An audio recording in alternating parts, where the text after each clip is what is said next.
welcome back to another episode of the Carp Angler Chronicles podcast. We've got a very special guest here for you today. Someone that needs no introduction, Shaun Harrison. Someone that I've certainly been following for many years, and I've been reading Shaun's writings for as long as I can remember, as far as my carp angling journey goes. So, Shaun, welcome along to the podcast. Thank you for asking me along. You are most welcome. Of course, we've got Pete here as well. Hi, Pete. Hi, Shaun. Nice to meet you. Yes, and you. So we will jump into the questions very soon. As always, we will start with our tipple of the episode. Do you drink, Shaun? I know I'm springing this on you. Sorry. Usually the big glass of Merlot at the side of me, but I must admit there's a cider there at the moment. Ah, cider. Which one have you opted for tonight? It's a... What is it? It's a cheap and cheerful Woodgate Devonshire Scrumpy cider. Lovely. Near your neck of the woods, Pete, right? That is, yeah. I know the ones at Woodgate. Is it quite dry? It's quite a dry one, isn't it? It's a little bit in between, really, to be fair. It's one of the little ones. I've been doing my one shop a week during this lockdown, and decided to do little this last week. Yeah, I knew I'd. That's where I recognised them. Yeah, I've had a few Woodgates in my time from my little shops. Yeah, probably wouldn't be the first choice, but I have enjoyed that one, to be fair. Yeah. That's it. What have you got, Sam? Me, I've got a little bit of a mix. I actually went out earlier because I wanted to I needed to do my shop anyway. But I was inspired by our last interview with Steve Briggs. I tried to get his Glavar and Jameson's combo, but unfortunately I couldn't get it. So I've got some of the Sailor Jerry spiced rum left over from last time, and I've got a couple of Cotswold Gold ales, which are very, very nice ales. Hook Norton Brewery, which is just down the road from me in the Cotswolds, really. About 15 minutes down the road. So, yeah. I've just moved my arm about 18 inches and I've got a bottle of Jameson's in my hand now. Oh. So I can appreciate that one with Steve. Yeah, you're a Jameson's man, are you? Yeah, I do like Irish whiskies. Yeah. Yeah, my brother moved to Ireland to retire, believe it or not, 2 years ago. He's slowly working his way through all of the extensive Irish whiskies. There's some very good ones out there. Yeah, nice hobby to pick up as well. Yeah, it's not bad, is it? It's not bad. How about you, Pete? What's your tipple of the episode? I am letting the side down today. So my kiddies were incredibly revved up, and there was no chance of them being in bed and quiet before we record this. So I've actually driven to my place of work where I'm guaranteed a quiet office. So I've actually got a Coca-Cola Zero, which I've just stolen out of the vending machine. Yeah. I'm not going to swap with you. No, I don't blame you. Oh, okay. We'll let it slide, I guess, Pete, under the circumstance. Okay, good. So over to your good self, Shaun. Obviously, I mean, where do we start? I'm sure our listeners are well aware that your experience in the angling world is extensive, to say the least. I do believe, I think I've heard this before, and I think we spoke about this on the phone a couple of weeks ago. You've only ever earned your money through the world of angling. Is that right, Shaun? That's right. Yeah, I've been very lucky. Right from leaving school, I took a job in a fishing tackle shop, and I've remained in the trade since. I've done various things in the trade, but I've never done a day's work outside of it other than work experience from school. Yeah, and I've been thinking, is there any other angler that can claim that? I'm not sure if there is. I'm not aware of any, although possibly some of the sort of younger generation, the lads who haven't been. Yeah. Yes. Actually, certainly yes, don't know anyone as long as myself. Yeah. Good point. Actually, I think Carl and Alex, the two young lads on YouTube, they might be in that same boat. But yeah, absolutely. Well, this will be my 40th year of it, so. Yeah, which is incredible. And if you think, I mean, this day and age, how many people stay in one industry? for that amount of time. People tend to jump ship these days, don't they? So that's very true. Quite an achievement in itself. Yeah. Okay, okie doke. So, I mean, obviously, we are aware that you've had many different interviews before. We don't want to go over old ground with you, but something that came of us chatting personally on the phone was your thoughts towards baiting strategies, attracting the carp. I mean, obviously, on this podcast, me and Pete, we are sort of identify ourselves as bait enthusiasts. But these days, Shaun, it seems like you're going down the route of attracting naturals first and then in turn the carp, rather than just solely focusing on attracting the carp with your own bait. Is that something you can expand on? It's. I mean, we've all done it. We've all wound baits in with little pothole marks in them before, where caddies and such like has had a go at the bait. But the thing that really kicked it off, I've never told him the fact, but I did one of the underwater features for Carpology with Rob Hughes. And one of the first things Rob said when he came up, he was really surprised how much natural life, natural activity had got around the bait, and how many caddies and such like were attacking the baits. And it got me thinking a little bit. The water I was fishing, it's incredibly rich, and there was a couple of strains of fish in there that nobody ever caught. Some of the stockies were getting caught, but the originals were never getting caught, which then got me thinking down the natural side of things, and how I could perhaps attract a few more naturals, more so than I was doing already. And it just led on after that to a lot of experimenting, a lot of different ingredients, and I was basically classing it as a result, the more pothole marks could get in the baits.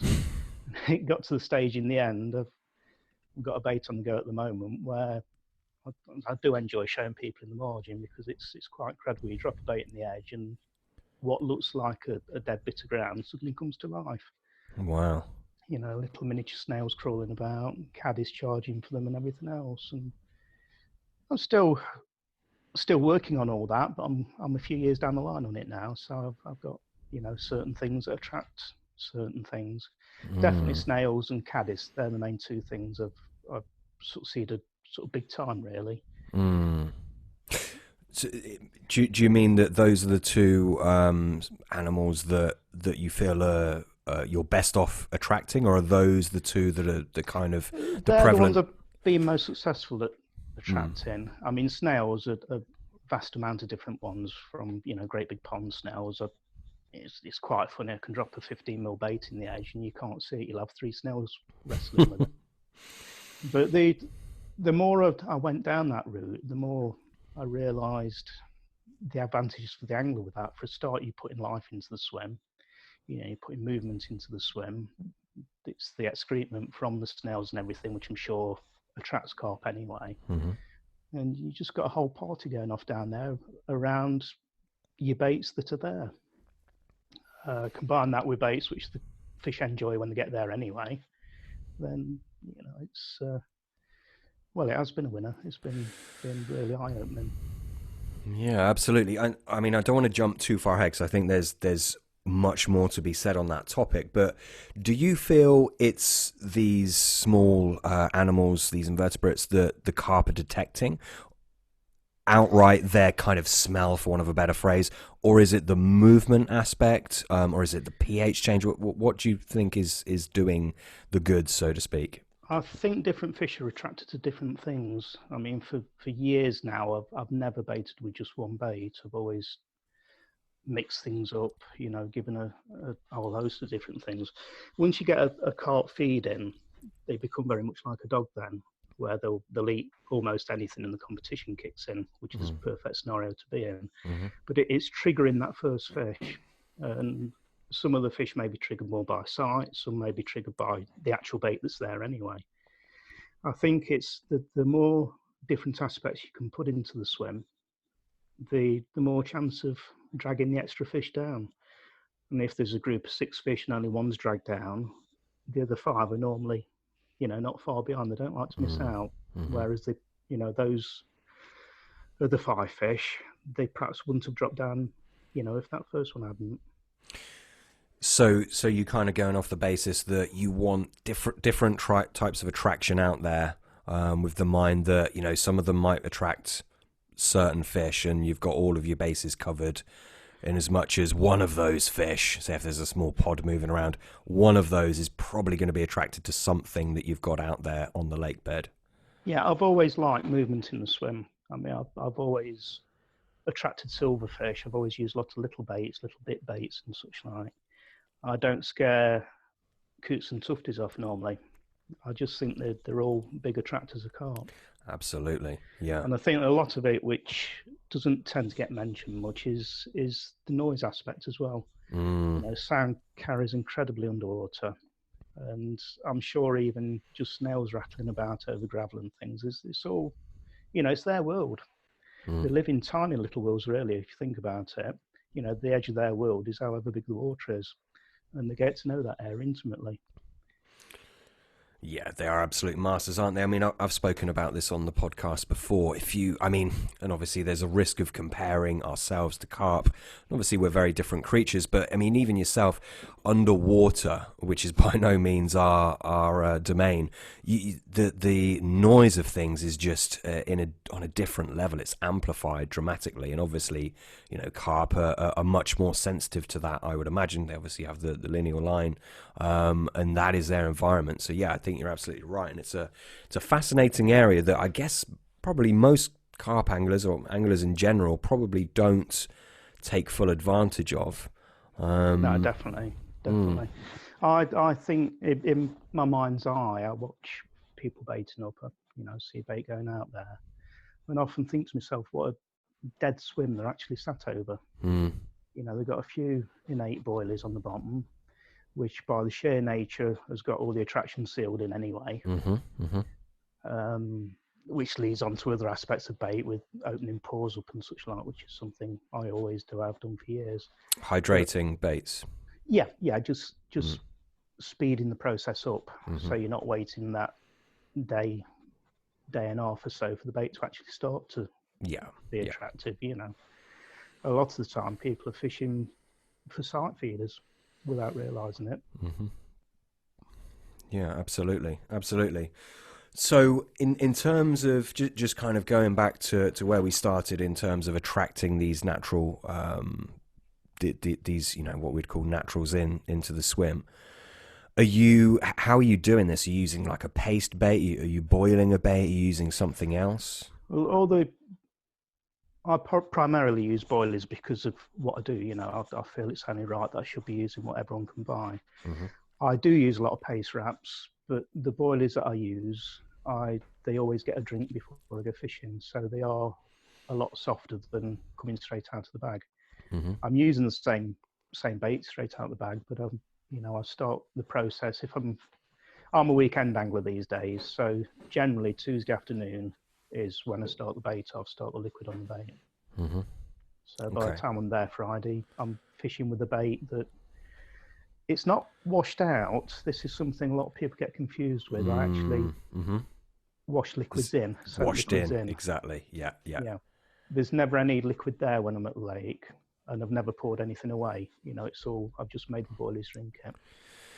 Yeah, exactly. I mean, this is probably worth expanding on for the listeners, but what Shaun means is if you just get a boilie out of the bag, you know, maybe you air dry it as well, you throw that in the water, right? That boilie has to absorb the water before it can start kicking out its attraction.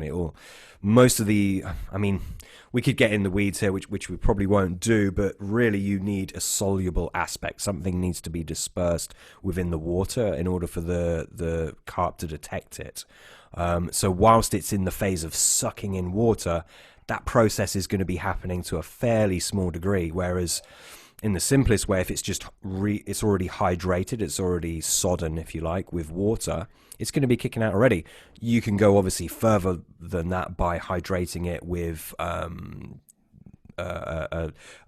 food that's actually it's a liquid that already has its attraction of its own. We've mentioned the squid brand fish sauce extensively. That's a good one. It's very thin. It absorbs in the bait very readily. So there's different kind of levels to it, and I think that's what you're getting at, Shaun, right? Yeah, I always try and keep things in simple human terms, and you're basically just opening pores up. You've got a very tight ball. If you blew air into it, eventually there's going to be little holes appearing, and that's what you're doing. You're opening those pores so that the important bits in the bait, the bits that you can't see, they can actually start to work. Yeah, absolutely. So in terms of attracting the naturals, is there anything in particular that you've said you've been doing this for a few years, it's been your big kind of focus? Is there anything in particular that you can tell our guests that would help, or is it just a case of just hydrating your boilies in a food source? A lot of the rehydrating I do is just with pure water. Okay. Nothing more. I don't want to wash things out. Everything I want in the bait is in there. All I'm doing is opening the pores up. I've extensively written in the past about using the liquid from cooked hemp, the excess water. That's an excellent one. Summertime, I don't tend to use it in the winter, but in the summer, I always liken it to WD-40. It seems to go in and make it happen really quick. And again, I get emails all the time about it, and people get it confused with hemp oil, which is a different product altogether. I'm using the water from cooked hemp. It's a much thinner product. Yeah, gotcha. Sorry, Sam, I'm jumping in here. Do you find that the time of year sort of really affects this sort of method, Shaun? So presumably you're talking about caddis, and presumably a lot of this is during the sort of the warmer months. Is there anything? Yeah, as it gets colder, everything slows right down, obviously. You still get a little bit of action though. You don't get it's a pity I can't put pictures up, because I've got some pictures of hook baits from the summer which just look ridiculous. They're just totally chewed up. And I've also got baits covered in snails. But obviously you don't get it to that extent in the winter, but I'm still getting the pot marked bits. You'll still get the odd caddis will have a go. Yeah, is there anything sort of is there any other sort of natural life in the winter, I guess, that's more sort of prevalent, that you wouldn't see so much in the summer months, just with a general sort of, I guess, with the turnover of the seasons? I mean, there's a lot of things are there all the time, like your dragonfly larvae and such like. They're on the bottom for over a year anyway, so they're always there. You've always got things on the bottom. I mean, even on the coldest day in the winter, you get a little bit of a sunburst next to reeds and such like. You'll see tiny things hatching all the time. All through the year, things are coming off. But I don't know if I'm attracting those at the moment, because they're generally much smaller things, and you don't get the impressions on the bait like you get on the the maggot-sized grubs that are crawling about. Yeah, it's a much, I guess, quicker process this time of year. Yeah. I mean, it's more of a summer thing I've aimed that at anyway. The water I mentioned, which we did with the Rob Hughes dive, like I say, it's incredibly rich. I put a fish back one day. I was having the picture took, and just whilst I stood there in waders, I actually filled both hands up with big pond snails.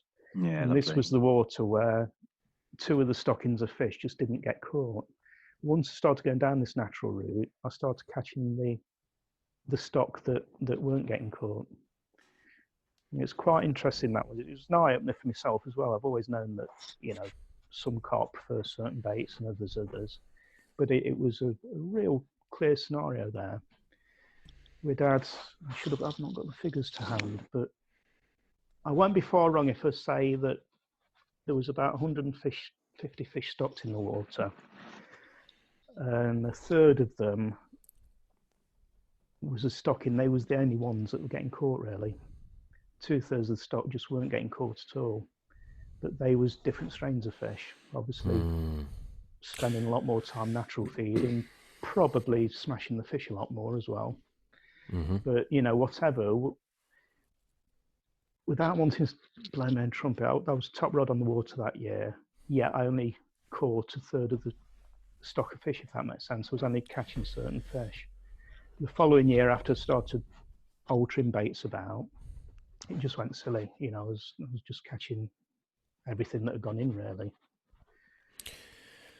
Yeah. So when you say that there's a percentage of the lake that just wasn't getting caught beforehand, is this that they're a different strain? Is it that they're a Yeah, different age? totally different strain. Different strain. We'd stock with 3 different strains. Okay. It was one of the British Carp Study Group waters. We'd stock with 3 different strains. There was already carp there as well, so there was at least 4 strains, and from the originals, there seems to be 2 different lots of those as well, so probably 5 strains of fish. But the only fish that were getting caught were some fish we'd had from AJS. Mm-hmm. Okay. Yeah, so totally different upbringings they were. They were totally farmed fish. Some of the other fish had grown on more naturally in lakes and Yeah. such. Yeah. I was going to ask actually, do you feel that that is as a result of their genetics, or is it how they were brought up, what they fed on when they were young? Yeah, I think fish that have only had the fish farm life, they're generally much easier to catch anyway. And I think they're just reliant on man-made food. You know, that's what they've been brought up with. They've not spent years grubbing about and finding natural spots. I'm finding it quite interesting now because in earlier years of my carping, all the fish were semi-natural. You know, we didn't stock fish like we do these days. Yeah. It's quite interesting now. A lot of these fish straight from farms and such like, they do behave very differently. I've really had to relearn a lot of things the last 20 years or so. Yeah. I don't know how to put this. I mean, do you feel they kind of act like pets a little more? They're a little bit more predictable and a little bit more easily manipulated, for want of a better phrase. It's certainly more bait orientated. Yeah. And Okay. they seem less fussy on bait as well. Yeah, some of the sort of older, more naturalized fish. I mean, there's stockfish that have been around a long while now anyway, but Yeah. well, they're all stock fishing at the end of the day. But I think you know where I'm coming from. You know, they've not started off as £1.5 fish and everything else. Yeah, they've been fed a lot of pellet. They've been grown on to produce X amount of weight per year, and they're. I mean, I've started seeing differences on this with. I mean, I've studied moon phases for 30 plus years and everything, and it's a point where I thought I got it to an absolute T. Some of these younger big fish, they do behave differently. Yeah, interesting. We definitely want to go on to moon phases, and you say younger big fish. I think that's an important distinction. You know, it's there's a lot of people will talk about big fish tactics, and that may be true because a larger framed fish would generally feed differently from a smaller framed, and then obviously different different shapes of fish will feed different anyway. But there's a big difference between perhaps what a younger big fish would find attractive compared to what an older big fish would find attractive, if that makes sense. Yeah.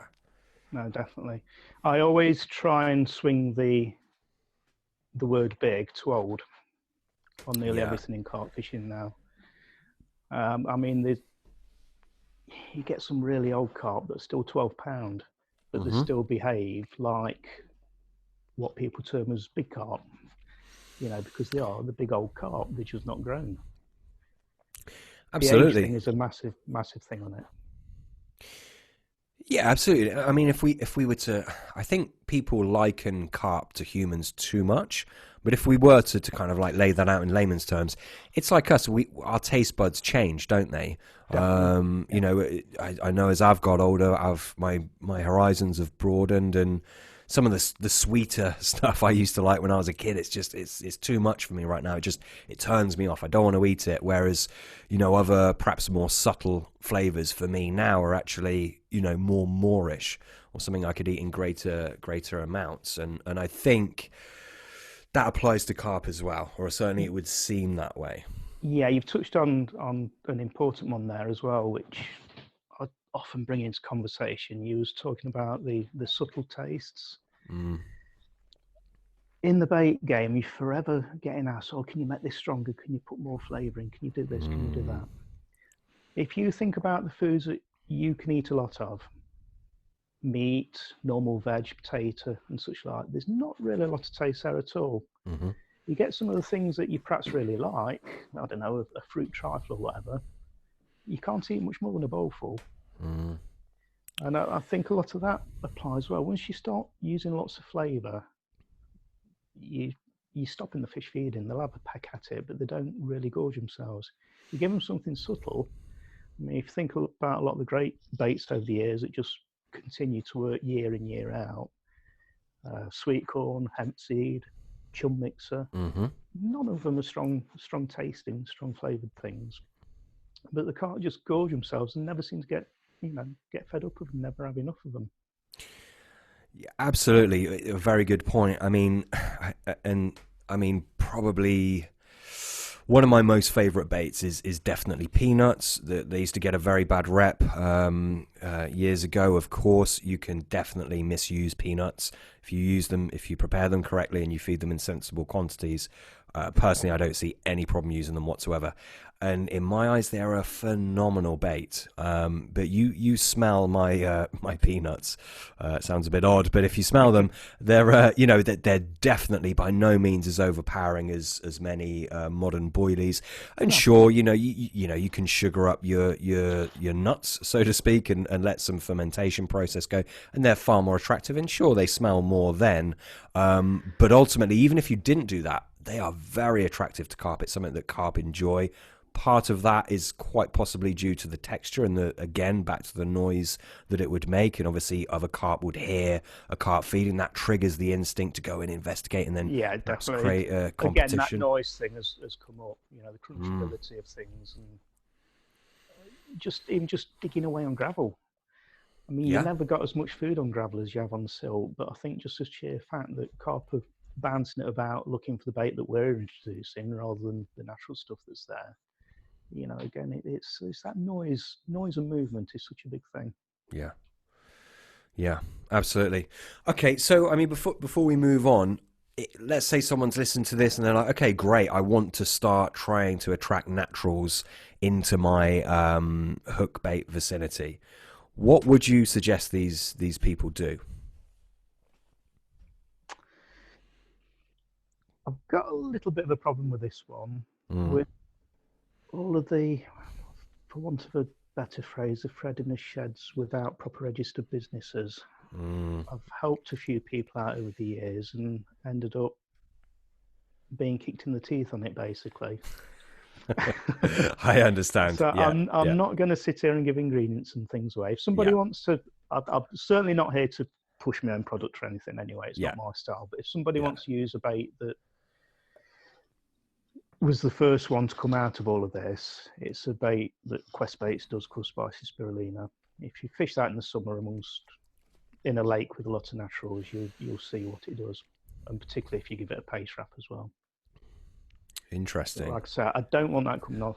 Well, No. That's how it's come, but that wasn't the intention. But that might get somebody, having a look at it, thinking, I can do something similar to that. Yeah, well, there was an interesting word in there, spirulina, which is something that I've used in the past. I'm pretty sure Pete has as well, which is underused, certainly these days.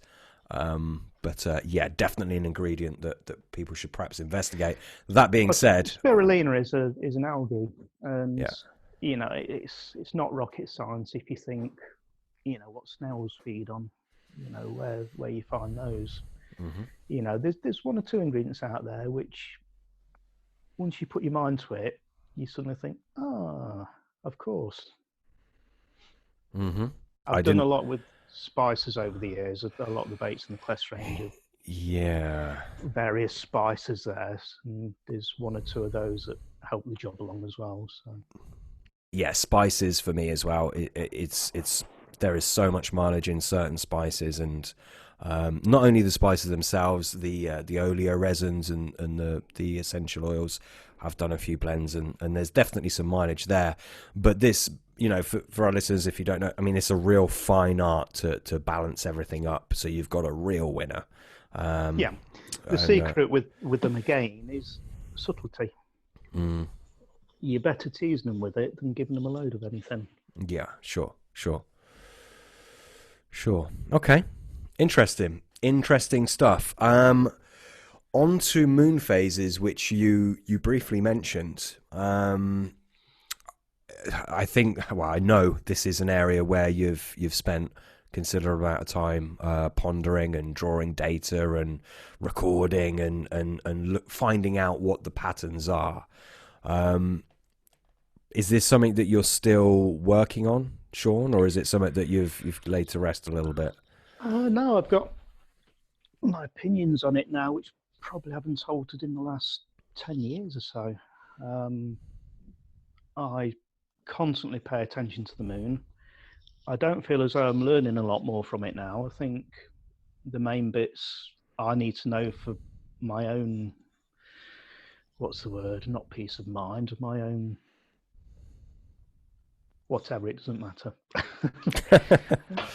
I'm happy in what I found over the years, keep doing what I do at the times that I do it. A lot of people, there's the standard comment on so many things when you try and say the best times and such like. It's, oh, I'll go fishing when I can go fishing, and that's it. Well, I'm the same. I generally can only fish at the weekends. I sometimes grab an evening or whatever, but I'm a weekend angler. I can't always be there when everything's spot on, but that makes a difference to the amount of bait I'm feeding. It all comes back to the bait again. If I'm on what I consider to be a very poor moon phase, I don't feed them a lot of bait because there ain't going to be a lot of fish feeding. If I'm on absolute perfect periods, same as atmospheric pressures and everything else, if everything's all coming to line, that's when I feed them. That's when I give them a fair bit. So, although not everyone can juggle the fishing around to the best times, you can be fishing effectively at the worst times and even more effectively at the best times. Yeah, exactly. And I think that, a lot of people are guilty of this. It's black or white. It's all or nothing. It's, well, I can't choose when I fish, so it's no good paying attention to moon phases.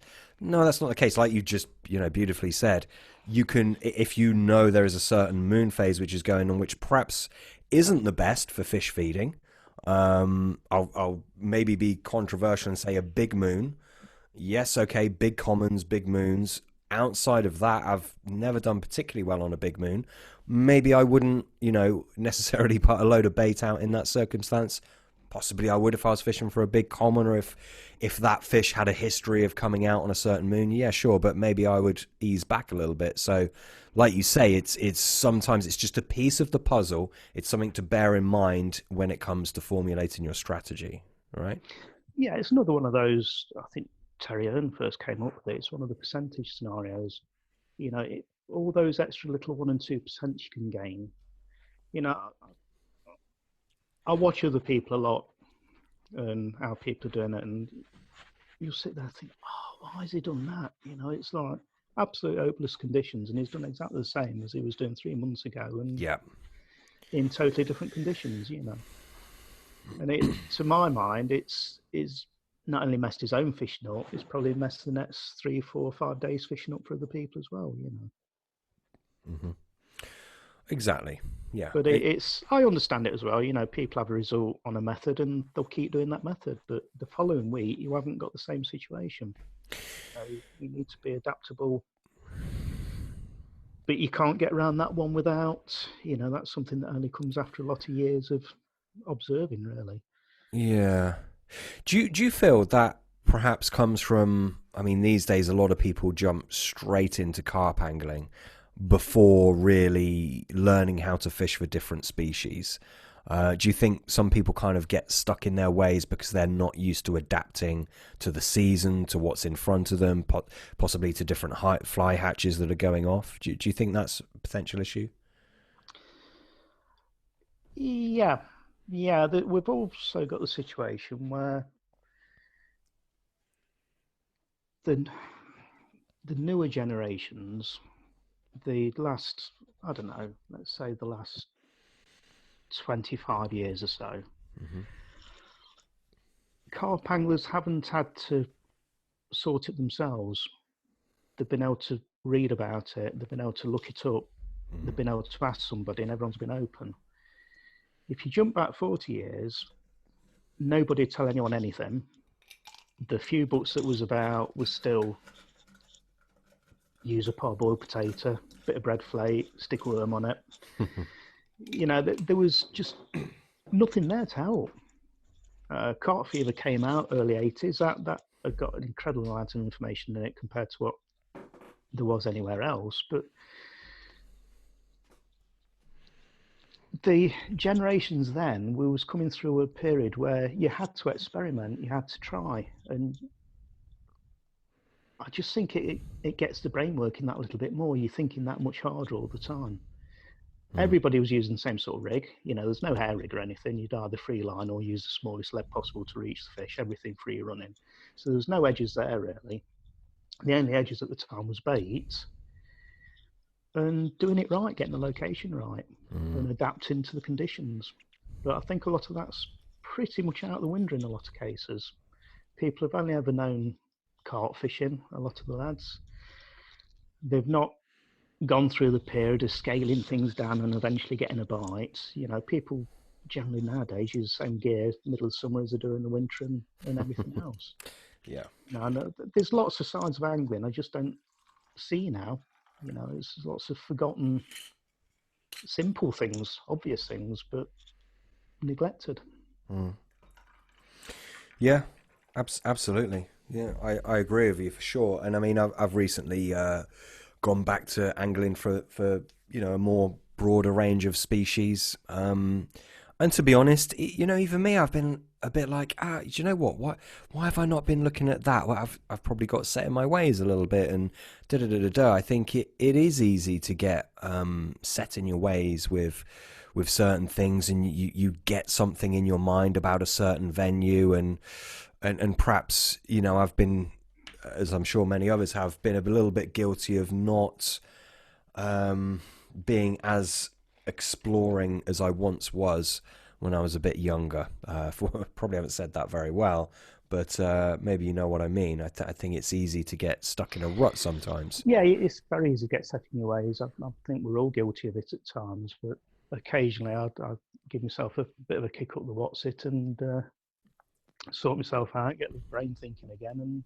kick things into gear again. Yeah. I mean, there was a classic one last year. I've been a user of very small hooks over the years, compared to a lot of people for a lot of years. I'm normally the last one to change things, but I'd used a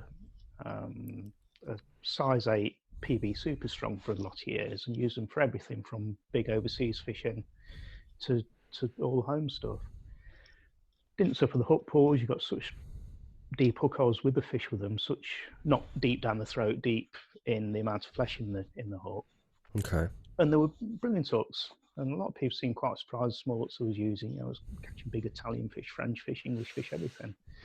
I had a period last year where I was on the local water and felt I should have been catching them. I was getting fish on the bay, I was getting the liners, I wasn't particularly catching them. And in the end, I went total opposite way, just on the hook, and ended up putting a big size 4 hook on a rod, which was massive for my sort of fishing. And suddenly the alarms are screaming again, and had quite a series of fish. And all that was a change of a hook, nothing else. No change in, hook length, lengths and things that can make a massive difference, and I never see people changing them. When did you last see someone cast a bottom bait out on anything longer than about 12 inch? You just it doesn't. People do it. I try not to fish waters where other people are fishing, to be honest, but I know exactly what you mean. And it's funny you say that, actually. That was most actually... people's hook links are the same length as most of the rig pouches that are sold. Yeah, funny that, isn't it? Yeah. Just fits in and it looks beautiful in there, I'm sure. Yeah, it's funny you say that, actually. That was what was in the back of my mind when I was saying that. Hooks. I like a big hook and I like a big lead. And some might say that's quite crude angling. And that's what I get stuck in a rut with. I'm like, no, that's what I need to happen. I've spent countless hours, as I'm sure many of us have, looking at carp, feed, etc., That's what I have confidence in. And I get very stuck with that. And, sometimes perhaps it isn't working for me. And I don't necessarily think, you know what, maybe I need to refine down and da-da-da-da.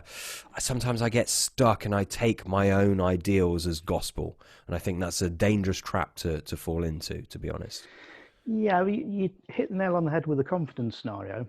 If you're confident with something, keep doing it as long as that indicator's still moving. But it's, you mentioned the leads there. I'm paranoid with big leads. I hate big leads. I still use the smallest I can reach them with.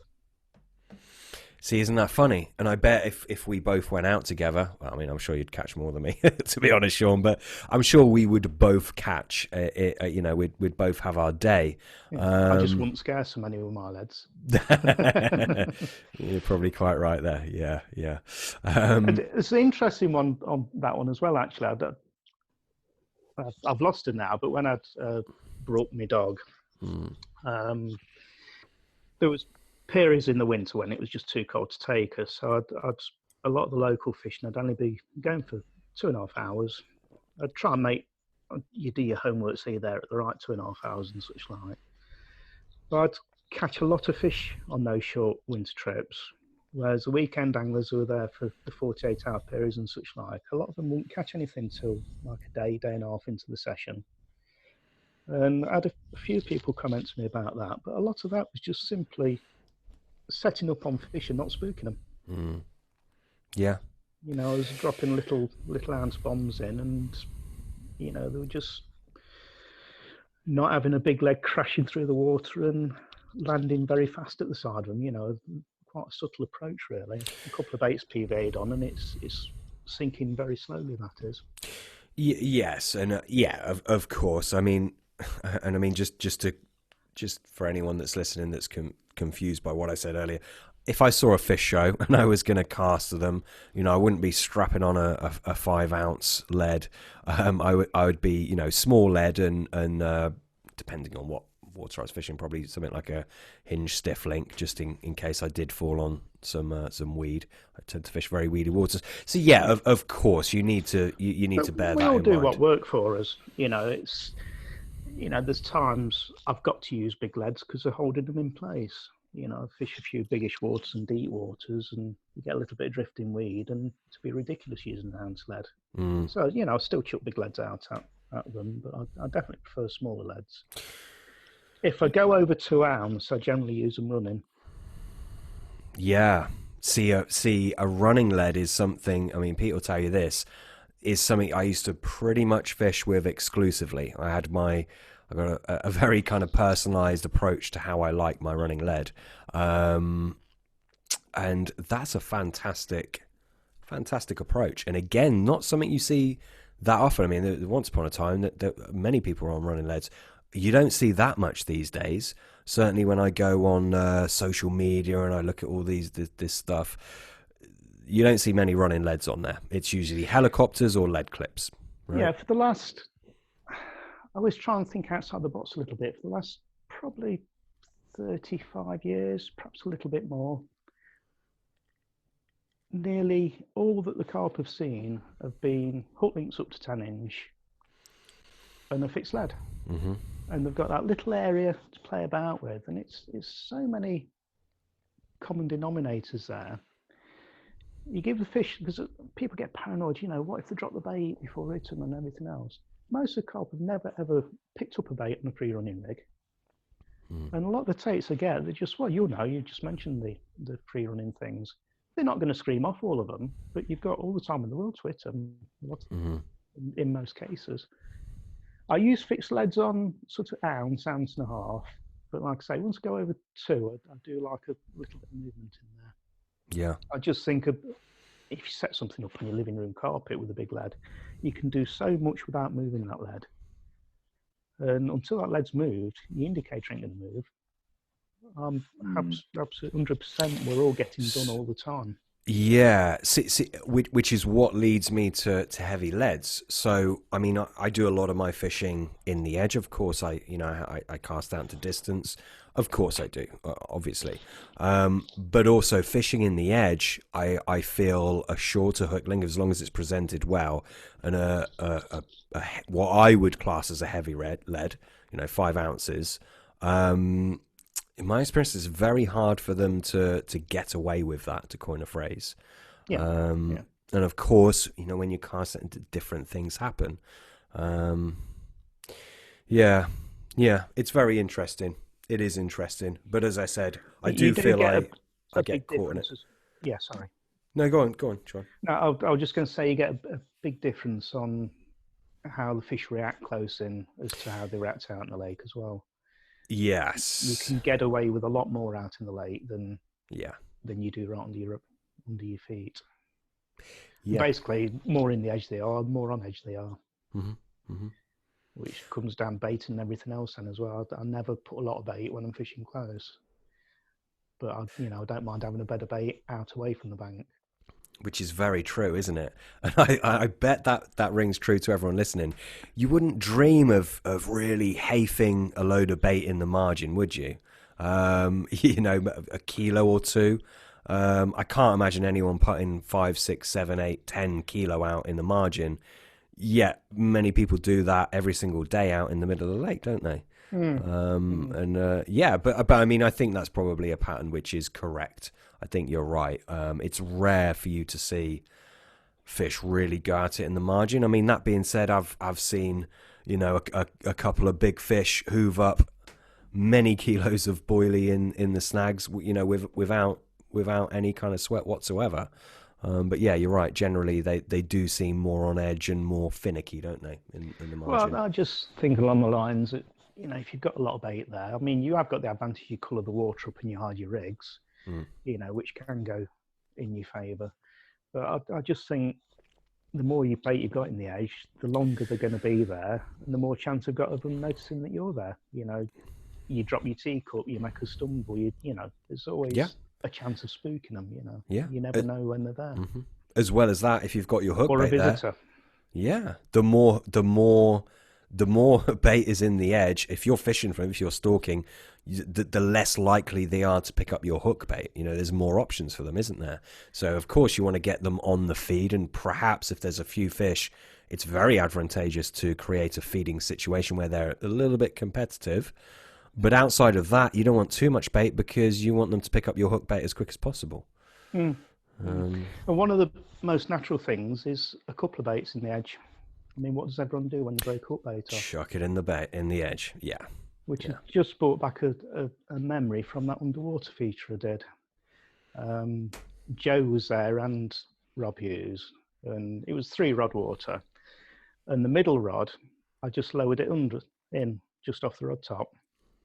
And Joe looked at it and he says, I've never seen anyone put a margin rod on the middle rod like that. And I says, well, where do you throw your bait when you take it off? And his eyes sort of lit up as if to say, And that was the first rod that went.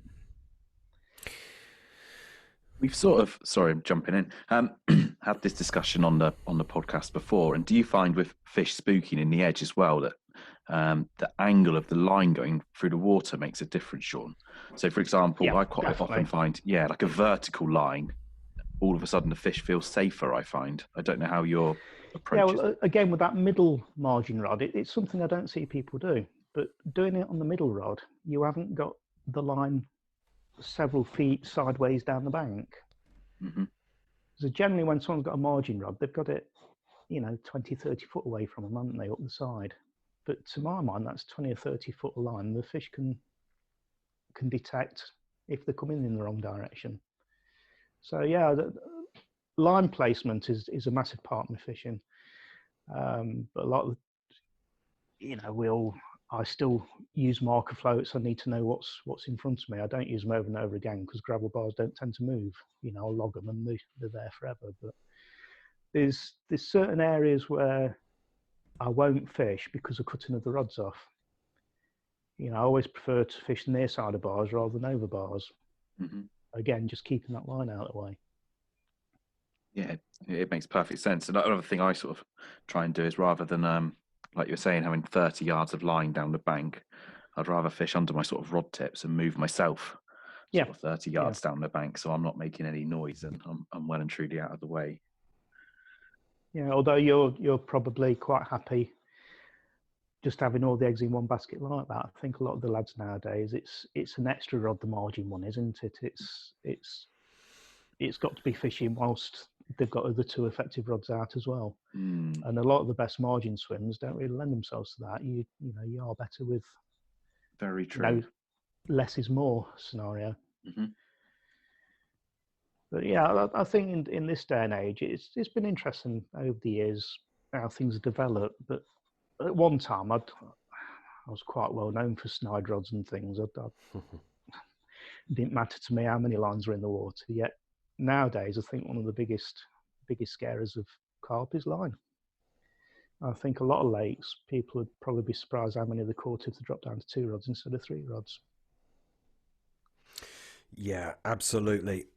And that's actually something that myself and Pete have done a lot of. In fact, I've done a lot of my fishing with just one rod, which is totally to the other extreme. And of course, look, there's some scenarios where you want to get your rods out there. But I tell you what, if I was to just do a day session, I mean, I will be fishing 10 times more efficiently with that one rod than I would be if I was to blast out 2 or 3. Oh, without a doubt. Yeah. And a lot less activity on the bank. You haven't got the clutter on the bank. You haven't got the. To my mind, we just make it so obvious, or most of us make it so obvious to the carp. If we take otters out of the situation, they've got one predator, and that's us. And what do? We go and put a great big greenhouse up. We keep walking to the edge of the water all the time. We just make it so obvious to them that we're there, and we are their only enemy. The discretion side of it, the stealth and everything, just seems totally gone now. Yet that was the number one thing when I started carp fishing. I mean, I didn't even carry a torch. And if anyone ever turned up at the lake and put a torch, I just get that light out.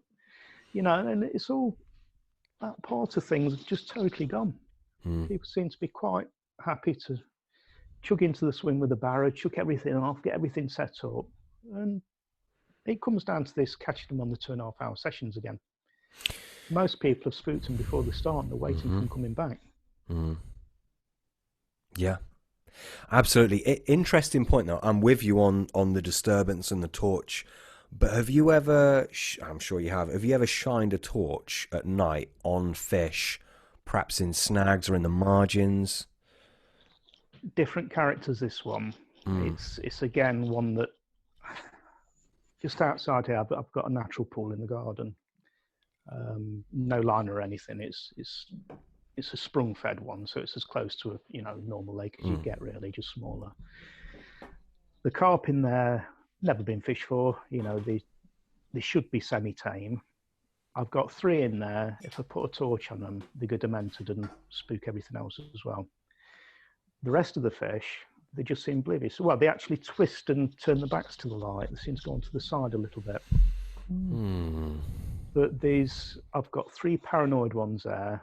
In fact, it's turning dark now. I can't do it because we're not on film, but I could demonstrate it, put a torch on them, and they just go absolutely, they never have got used to it. Interesting. Because of it being a natural pool, it's generally quite mucky because I'm digging away in the silt all the time.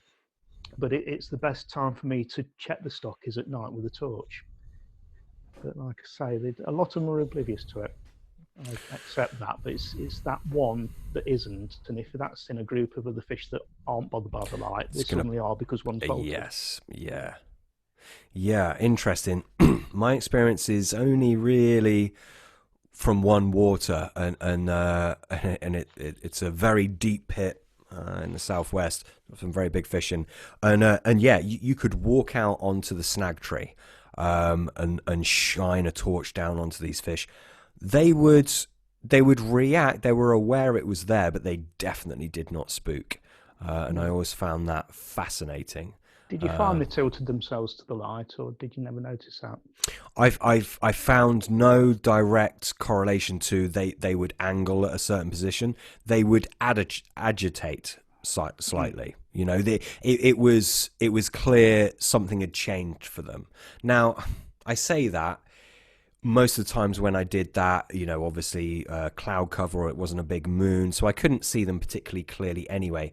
Maybe you could argue that they were moving like that anyway, but I'm pretty sure just from moving the light across the surface that, yeah, they were aware that the light was there, but they by no means spooked. You know, they didn't bolt out of the snag or anything like that. I believe they changed their movement, and they you know, moved as a result of it, but it didn't spook them.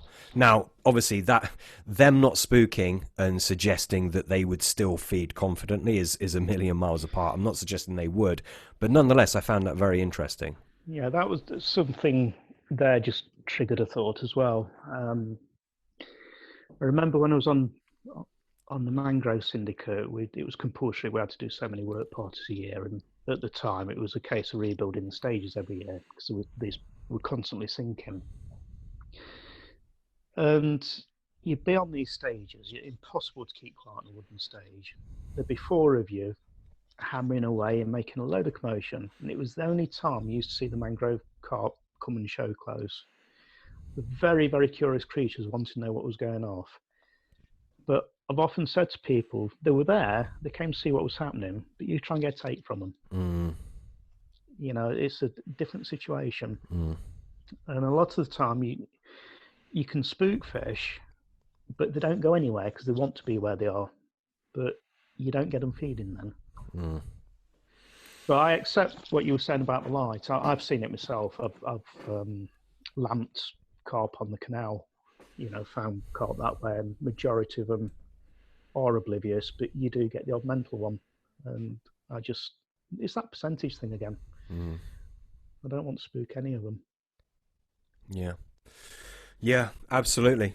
I mean, light and moons, etc. Just to backtrack slightly, there was a question I really wanted to ask you, just for kind of selfish reasons, but I'm sure others will find it interesting too.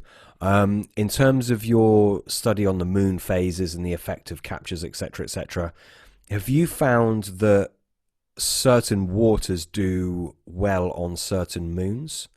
And if so, is there any particular pattern?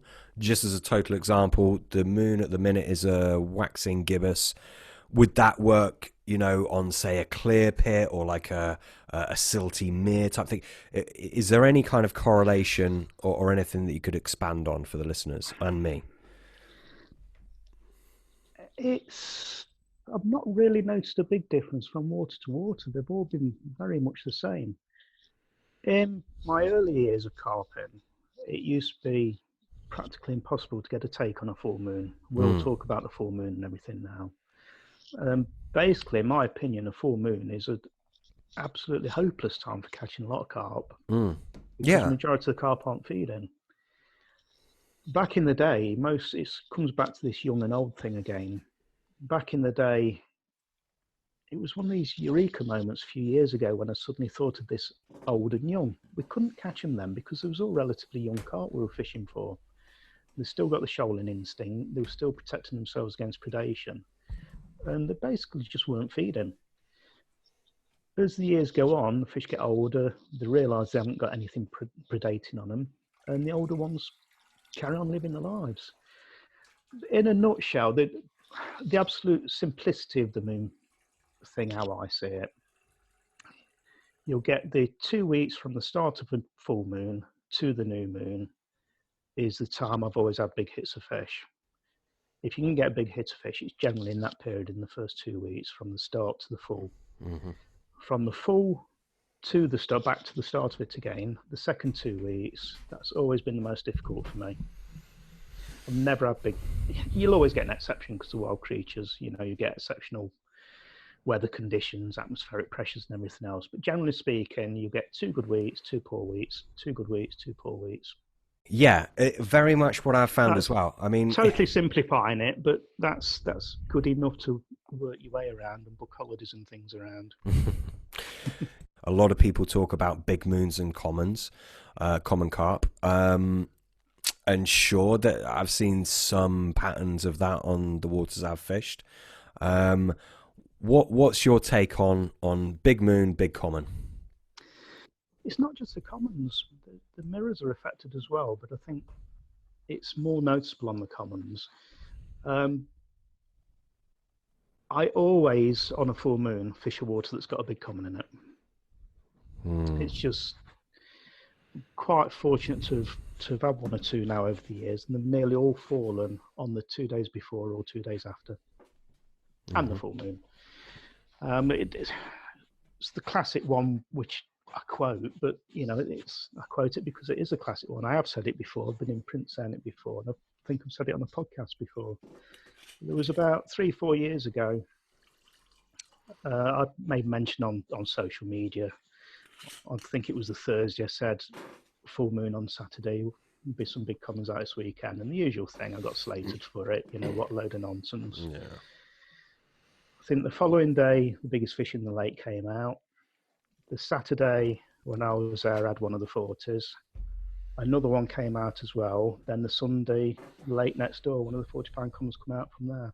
It was like the 4 biggest fish on the complex all came out that weekend straight after everyone told me I was talking nonsense. It was the classic one. It was the April one, which is a really good one anyway. And I don't know, I can get the diaries out and bore everyone forevermore. But, I can show it time and time again. You'll get the scenario where someone will say, oh, yeah, but I caught one and it was in the middle of the moon phases. Well, yeah, the big fish, they feed every day. They don't just feed, 4 days a month. Yeah. But on the whole, you basically, you're making it easier to catch them because there's less fish feeding. If you can feed when only a small percentage of the lake feeding, and they're generally the bigger ones, they're the ones you're going to catch.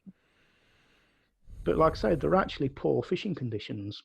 If you ain't going to catch the big one and another dozen to go with it, but it depends what you want in your angling. I mean, at one time, there's no way I'd take a holiday on a full moon. Yet nowadays, I try and angle them all around that because I don't feel as though I need to catch a lot of fish anymore. Yeah. If I was going for pure fun fishing, if I was booking a holiday for it, I'd book a holiday ideally starting sort of 4 or 5 days into the new moon starting. And that middle period, just everything seems to feed. Yeah, absolutely. Yeah, and you say everything. Actually, I don't think it's limited to carp, is it? No. It seems pretty prevalent across the board. If you fish in waters with a lot of fish and just a handful of bigger fish, then the worst period, the full moon to the start of the new moon, that's a lot of those bigger older fish are feeding more so than the others then anyway. They've got to, the bigger fish. So big fish angling, I tend to fish the worst periods these days. Makes sense. Yeah, I like it. With your sort of like your study of fish behaviour and your moon phases, is it all based purely on catch results, or have you sort of witnessed it in fish behaviour as well, or? No, it's mostly on bobbing activity and catch results. And the beauty of Google now, because I've kept records back from the 70s, if you put in, I don't know, the 27th of July 1978, it'll tell you what the moon phase was. So I've been able to go back through a lifetime's captures basically, and start with, you just do it on your bigger fish and marry them up, and it's amazing how many of them are falling. The start of the new moon as well seems to be a big fish period. It's never been as noticeable to me as the full moon, but the start of it, a lot of people swear by that. I remember when I was talking to Jamie Klossick about it, he prefers the start of the new moon. But it's had a few big fish around them, but certainly the full moon's the one for me. Is that just with, sorry to cut in there, Pete. I know I think you wanted to go somewhere with that. When you say that that's the one for you, that's commons and mirrors, right? Yeah, yeah. Yeah. Interesting. Do you feel that there is some, I mean, a lot of people say about, big moons, big commons. Do you think it kind of leans itself towards the commons coming on the feed for whatever reason, or do you think it's just a big fish or old fish, should we say, thing? It seems more pronounced with the common. You get a water with only a handful of commons in compared to mirrors, and Yeah. they'll still be the ones coming out. Why is that then? I really don't know.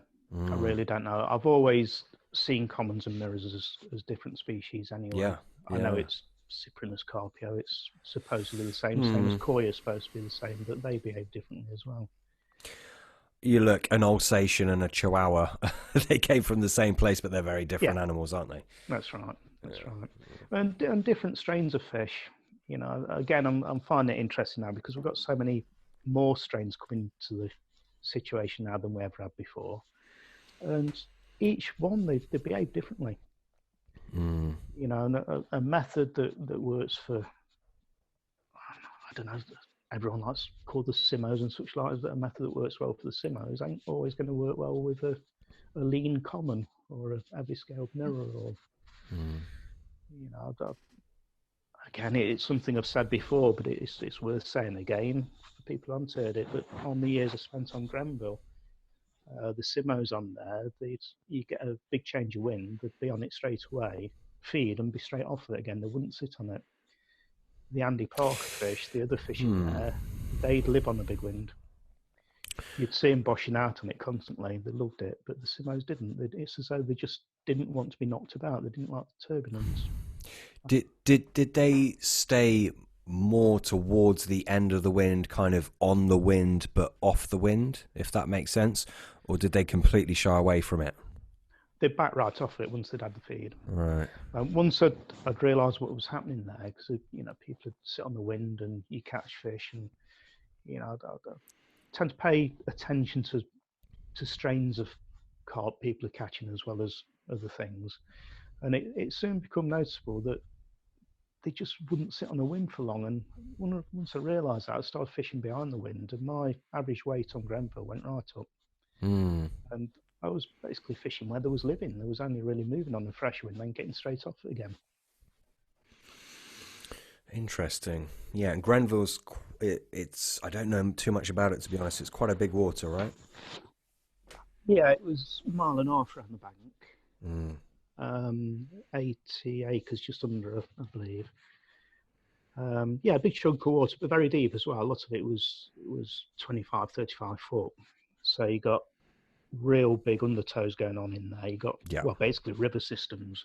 I think if you could have dropped the level down, you'd have had massive flows at times. You had trouble keeping leads in place at times. But they didn't like it rough, those fish. Yet the Andy Parker fish, the scalies, they loved it. The rougher the better, and you caught them, and you'd bag up with them. And that's just sparked a question. You said that the scalies. Do you think it's possibly something as simple as having extra scales, like almost plates? I think there's something in that, actually. Again, it's something I've said tongue-in-cheek over the years with winter fish. In the absolute extreme conditions, sorry, excuse me. Okay. In the extreme conditions, in the coldest conditions, it tends to be the carp with more scales that come out. I've been, again, ridiculed on that one a few times, but I can just show so many examples of that. Would you put commons in that bracket as well? Yeah, commons and mirrors with scales. Obviously, somebody will come out and say I had a leather in freezing conditions. Well, yeah, there's always going to be exceptions, but they're definitely hardier fish. Another little thing's just triggered in my mind as well about coming back to pressure and us being the only predator and everything else. It's a lesson I learned in my early years of it. One of the local anglers, Baz Varney, had said it to me. It'd be early 80s. And I could always hold my head high. I've always been able to catch fish, fortunately. But I've always I always used to be one who had to catch a lot of fish to catch a bigger fish. Hmm. And I got into conversation with him one day about that. And one of the early tips I was given was to fish the swim with the most froth in it, the most foam in it. Basically, the swim that's got the most wind blowing into it. Yeah. And I took that advice and I caught a lot of fish. And it was a great point for me. If I couldn't find fish, I just fished the most turbulent swim. Got talking to Baz about this. And he says, you know where you go wrong? He says, you fish in the ideal spots. Right. He says, set up 3 swims away from where you think they're going to be. Hmm. And he started talking then about the warier fish holding back and this, that, and the other. And I've got massive respect. In fact, Baz ended up becoming my brother-in-law, to be fair. But another long story, that one. Yes. But I've got massive respect for it. I mean, it was catching 30s in the late 70s, early 80s. Wow. When there was Yeah. probably only half a dozen a year caught, sort of thing. And I took that on board, and sure enough, average weight of fish went up. And such a simple lesson that I was fishing too effectively. And I've done that on a few lakes now where I've caught a lot of fish, but not particularly the bigger fish. And I've reminded myself of certain things, taken a step back, fished slightly differently, perhaps not going in the swim I really think I'm going to be in, and I've ended up catching bigger fish. And it's just another one of those interesting ones. I think in recent years, because I can be a little bit more picky on my times now, I can bend the rules a little bit, get off a bit earlier than other people and such like. And I get a better choice of swim nowadays, but it doesn't necessarily mean I catch as many bigger fish. I think it goes against me a lot of the time. Almost as though the fish are expecting to be caught in certain spots, certain areas, and they're just that little bit more on edge again. It's interesting, isn't it? And I think this leads us on to what I see as a bit of a downside of modern angling is it's not just you against those fish, it's you against the other anglers and the other anglers' influence on those fish. So all of a sudden, what seems to me like the purity of pitting your wits against the situation and the fish is all of a sudden diluted because these fish are conditioned to angler X, Y, and Z, and then the anglers. Do you see what I'm trying to say? And perhaps I'm a bit of an idealist, but it's all of a sudden it seems a bit watered down. And it's why I've preferred the winters for so many years now. Yeah, it's more myself against the fish rather than myself against anglers against the fish. Yes, yeah. I think. I mean, me and Pete will testify to that. I think it's both of our favourite season. Not because of comfort, obviously it's uncomfortable, but yeah, just the fact that it's generally you and the fish out there, and it's a refreshing change. It's. I don't want to learn how people are affecting the fish and how to overcome that. I want to learn about the fish's habits and how to overcome that, if that makes sense. Yeah. So yeah. I'm very picky on the waters that I fish. I do fish one busy one. I've got a local one, and there's some incredible fish in there, and I keep fishing it. But the other waters that I'm a member of, you don't see many people, and to me, the venue is more important than the fish that are in there. Yeah. I have to enjoy where I am and use methods that I enjoy. There's lots of styles of carp fishing I don't particularly enjoy doing. Yeah. In terms of carp angling, do you do much these days, or is it in the UK? Is it mostly overseas, or? No, obviously not whilst we're on the lockdown, but I average 2 nights a week all through the year. Is that local to you? Do you travel? Or? No, I travel as well. This last year, my father hasn't been very well, so I've had to sort of stick relatively local. But for a lot of years, all of my fishing was 1.5 to 2 hours away because I had to. I live on the Nottinghamshire-Derbyshire border, and we just didn't have fish around us. Yeah, I mean, it's a different situation now. Just down the road from me, there's a pit that I fish that's got several 40s in it, and it's unbelievable, really, from what I've grown up with. But Yeah. over the years, slowly the distances have got shorter because I've not needed to travel so far. But generally, I do most of my fishing now within a 50-mile radius. Yeah, nice. Yeah, very nice. I do have overseas trips, but you know, my main thing is UK angling. Okay. Okay, and I guess that kind of leads us onto a question I wanted to ask you. What is, in terms of carp, what is your PB? Not the heaviest fish. I'm not interested in that whatsoever. In terms of what carp means the absolute most to you that you've ever caught. I'm glad you've said that, because I'd have followed the question on with the personal best isn't the biggest. Yeah, good. Oh, good man. I like that.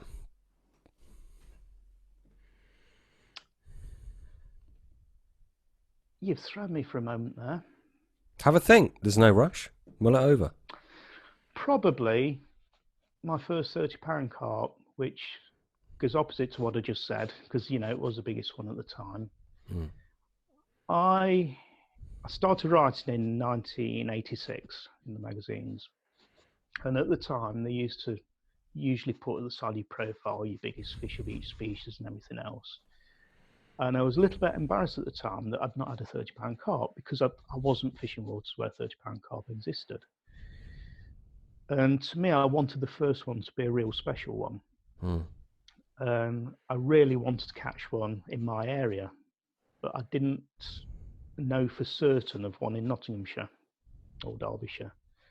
Went on the inkling of a water that possibly I'd heard a rumour there'd been one caught.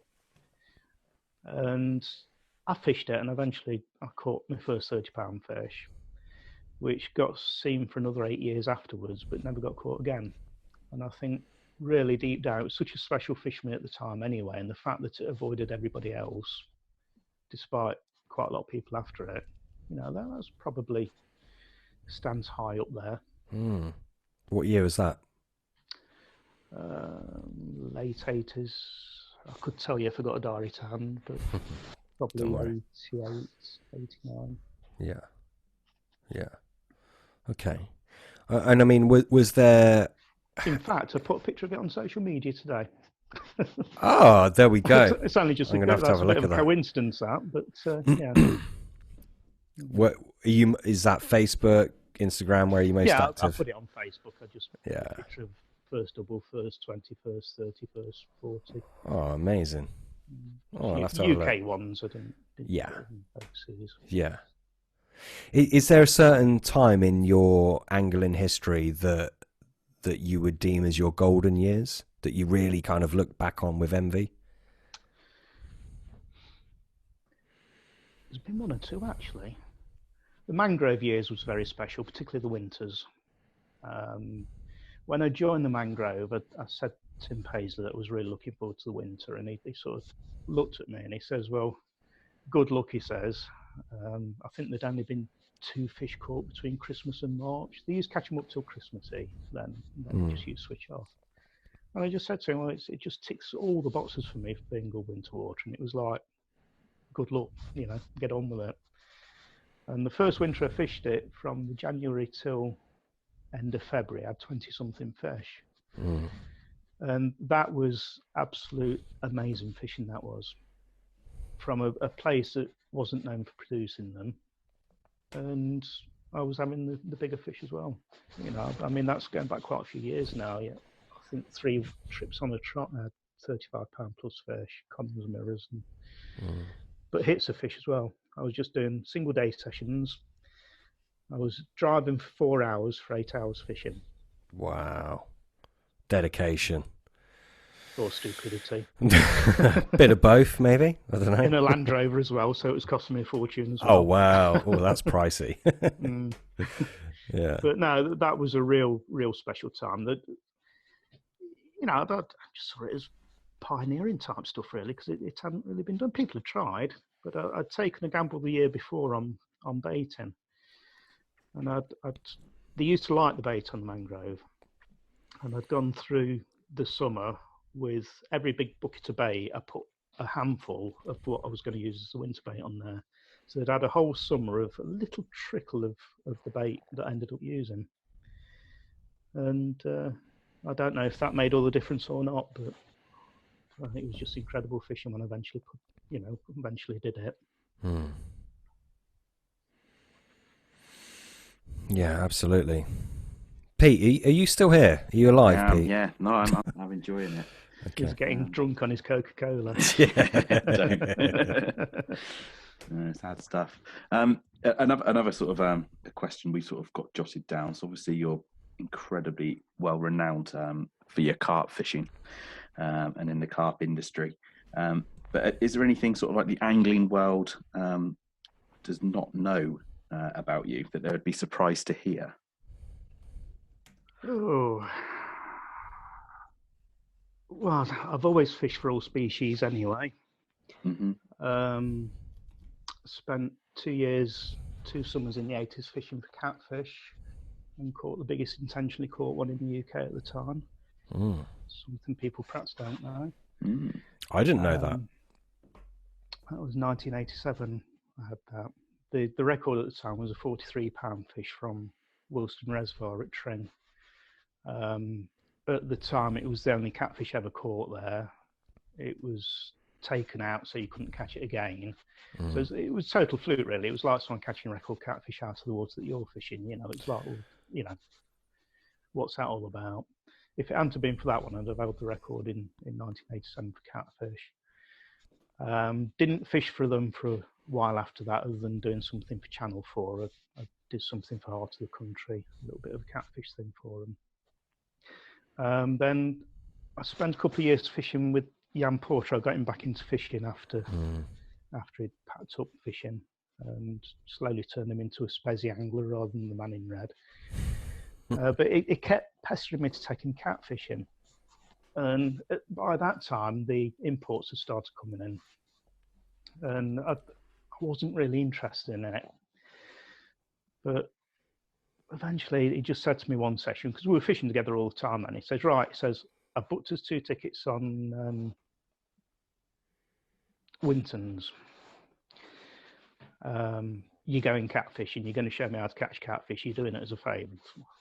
All right. So I went down there, and it was like first session really, other than the TV thing, that I'd done since I'd had the big one. And I think the first fish I had was 58 something. I think that was the third biggest at that time, because obviously, the fish had started to grow. Left them alone for quite a lot of years after that. Then had a phone call one day from a very well-known person in the tackle trade who was in a syndicate. And he told me somebody had just had a catfish that they estimated to be about £70, which was over the record at the time. Couldn't weigh it because it bottomed 56-pound scales out. But he says, I can take a guess, if you want to come down and have a go, I know you like cats. So I went down to have a go, and first fish I had from there was 108. I think the record was 62 at the time or something like that. But it was a no publicity thing. I couldn't tell anyone about that or anything. So, that was one that went under the underground for a long while. Is that because cats shouldn't have been in there at the time? Possibly. Yeah, I didn't really question it, to be fair. But yeah, no, fair enough. Yeah, I was assured that the biggest one that had been stocked was 40-odd pound though. So, it's done rather well for itself, that one. Other than that, I've also had a £200 blue shark on bait catching gear. Wow. That was a bit different. Caught salmon from 9 different rivers. I never tell anyone about that. Is that UK as well? Yeah. See, that's quite a feat, that is, really. I spent 25 years in a tackle shop. It was quite heavy on the game angling side. And everybody knew me as a carp angler because that's mainly what I've written about over the years and things. And I'd sometimes drop that one out that Adam from 9 Rivers, and people's jaws just used to drop. They do now when I talk to them. Yeah. A few people who were into the game angling, it's one that I should be most proud of, really, I suppose. And have you had them? Have you been spinning for them, or has that been on a fly? No, I prefer the small rivers, and a lot of the rivers are fished. It's just been impractical with the fly, really, without spooking them and getting in the river and everything. Most of them have been lures. Yeah. Yeah. Did you say you're in the southwest? I used to fish the Devon rivers a little bit. You have, like, Yeah, sorry. I've caught them from the Tean and the Bovey down that way. Okay. I've done a little bit on the Dart before. Right. But only as a child with my dad, so he's a big sort of fly angler. Right. I've only caught a few sort of brownies and things. I've never. Do you know what? I've never caught a salmon actually. No. And that's something that has to go on the list. Yeah. My dad's a super keen salmon angler. He's had some cracking sort of double figure fish out of the Dart over the years. Right. So you got to experience it. The first one ever hooked to realise just how little carp fight. I always used to think carp fought hard until it was salmon. Just flat rod you and everything. Especially in the current as well. I think a lot of people don't fish for carp in rivers. So, for example, down in Cornwall, there aren't any sort of river carp at all. No. So you don't have that experience of having the fish in the flow as well. No, that's true. Because I used to fish the River Trent a lot for the carp in the winter, and same there, you'd hook a fish, and everyone felt a monster. They never were, but they all felt like monsters. That's it. So go on, Sam. Sorry. So sorry, I was just going to ask. Do you feel that carp have more stamina than the salmon, or do you feel that the salmon beat them every which way? No, it's a fast, hectic fight with the salmon, which it doesn't last so long. No, but they totally destroy you, really. Yeah. I've come on 2 or 3 times where I've had to get in the river and go around bends and things where you've just not been able to do anything with them. Yeah. You just have to catch up with them. But yeah, carp do keep going a bit longer. Yeah. And it's an unfair scenario, like we just said, that if you compare them to a river carp, it's they are very powerful river carp, but a lot slower. Yes. Yeah. Yeah. Interesting. Very interesting. I find it interesting the different fights you get from different things. I went to Texas a few years ago fishing for the smallmouth buffalo. Huge tails, yeah. Yeah, they're incredibly powerful, but didn't do a lot. Really? Yeah, they're like playing a great big bream, really. Really? Yeah, they take line. They would fight, but very slow. Not, they didn't take off like carp does. See, I would have presumed they'd fight very well. In fact, I'm wrong. They don't have big tails, do they? I think they have big pecks. Have I got the right species, or am I wrong? I always liken them to a badly drawn bream. A badly drawn carp. They've evolved very similar to carp. They've got the same sort of dorsal fin. All the other fins are in the same place. There's a little bit more pointed tail than a carp, but they're not related to carp at all. People call them buffalo carp, but they're actually a suckerfish family. But when I went to fish for those, I wanted to go and fish something different, but carp fish for it, if that makes sense. Right, yeah. And, yeah, they're an interesting fish. Yeah, see, I was picturing those with a big tail, but I think do they have big pecs? I think they have big pecs, or not? Pretty much in proportion, to be fair. Okay. They're not dissimilar to carp at all, other than this tiny little mouth they've got and a big black eye. All right. Okay. We've gone off carp. We have, yeah. Sorry. Go on, Pete. You were going somewhere with that. No. I think we've sort of gone to salmon and across. But I can certainly go down through our list of scribblings that me and Sam have put together. So another interesting one, I guess. We've spoken about sort of common themes regarding sort of like the moon phases and what you've discovered over your angling history. But regarding catches, what common themes have you noticed that are out of the norm? I'm not with you. Sorry, just run that one by me again. So have you noticed any sort of common themes, so like a running theme in your fishing, that possibly is out of the norm, or out of, I guess, like a mainstream sort of ideal or someone's understanding of it?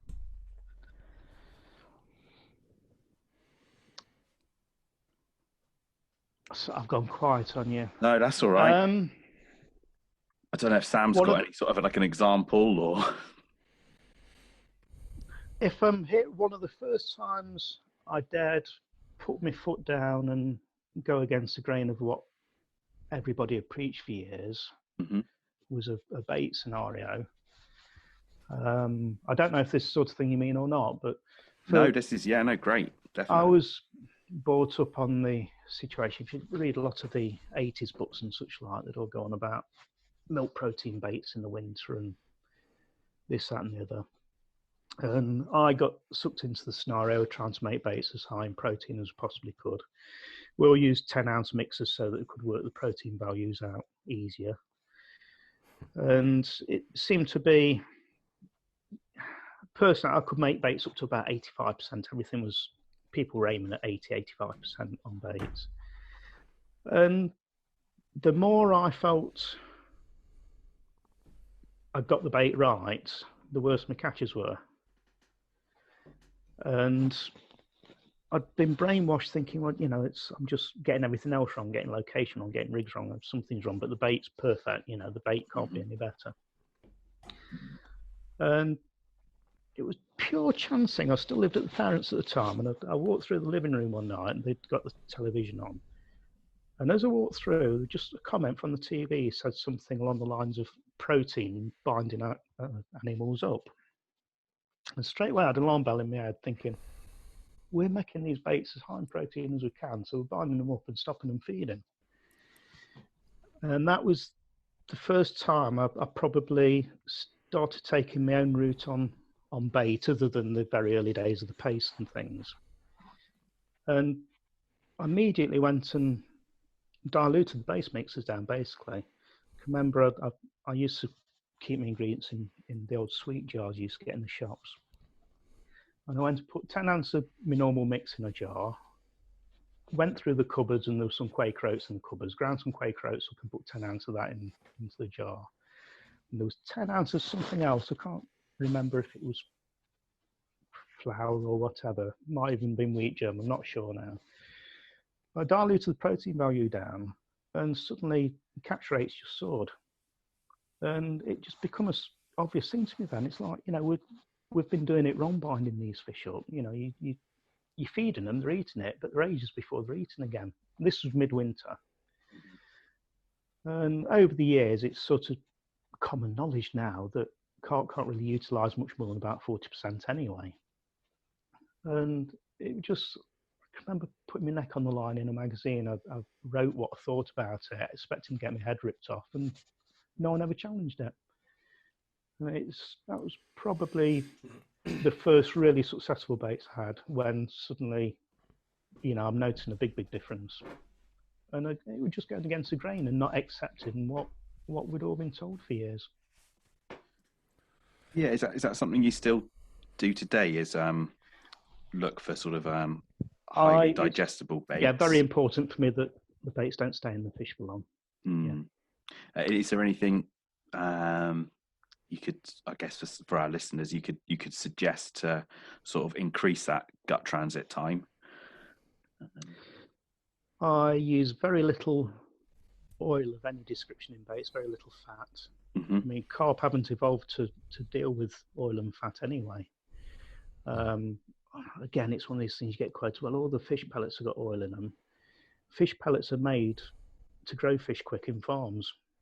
They're not made to get through and come out quick and everything. They want to bulk the weight on the fish.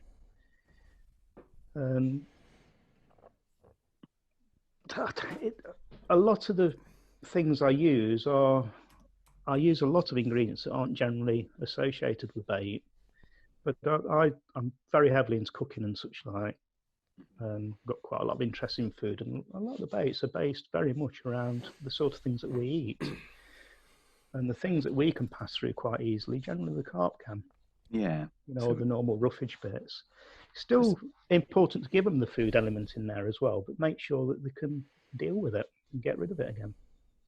That's it. And you sort of mentioned milk protein, sort of like back in the day when the HNV baits came out, I guess, and everyone was getting as much protein as they could in the bait. But is that something you sort of touch on anymore, is milk proteins, or have they sort of sort of died a death with you?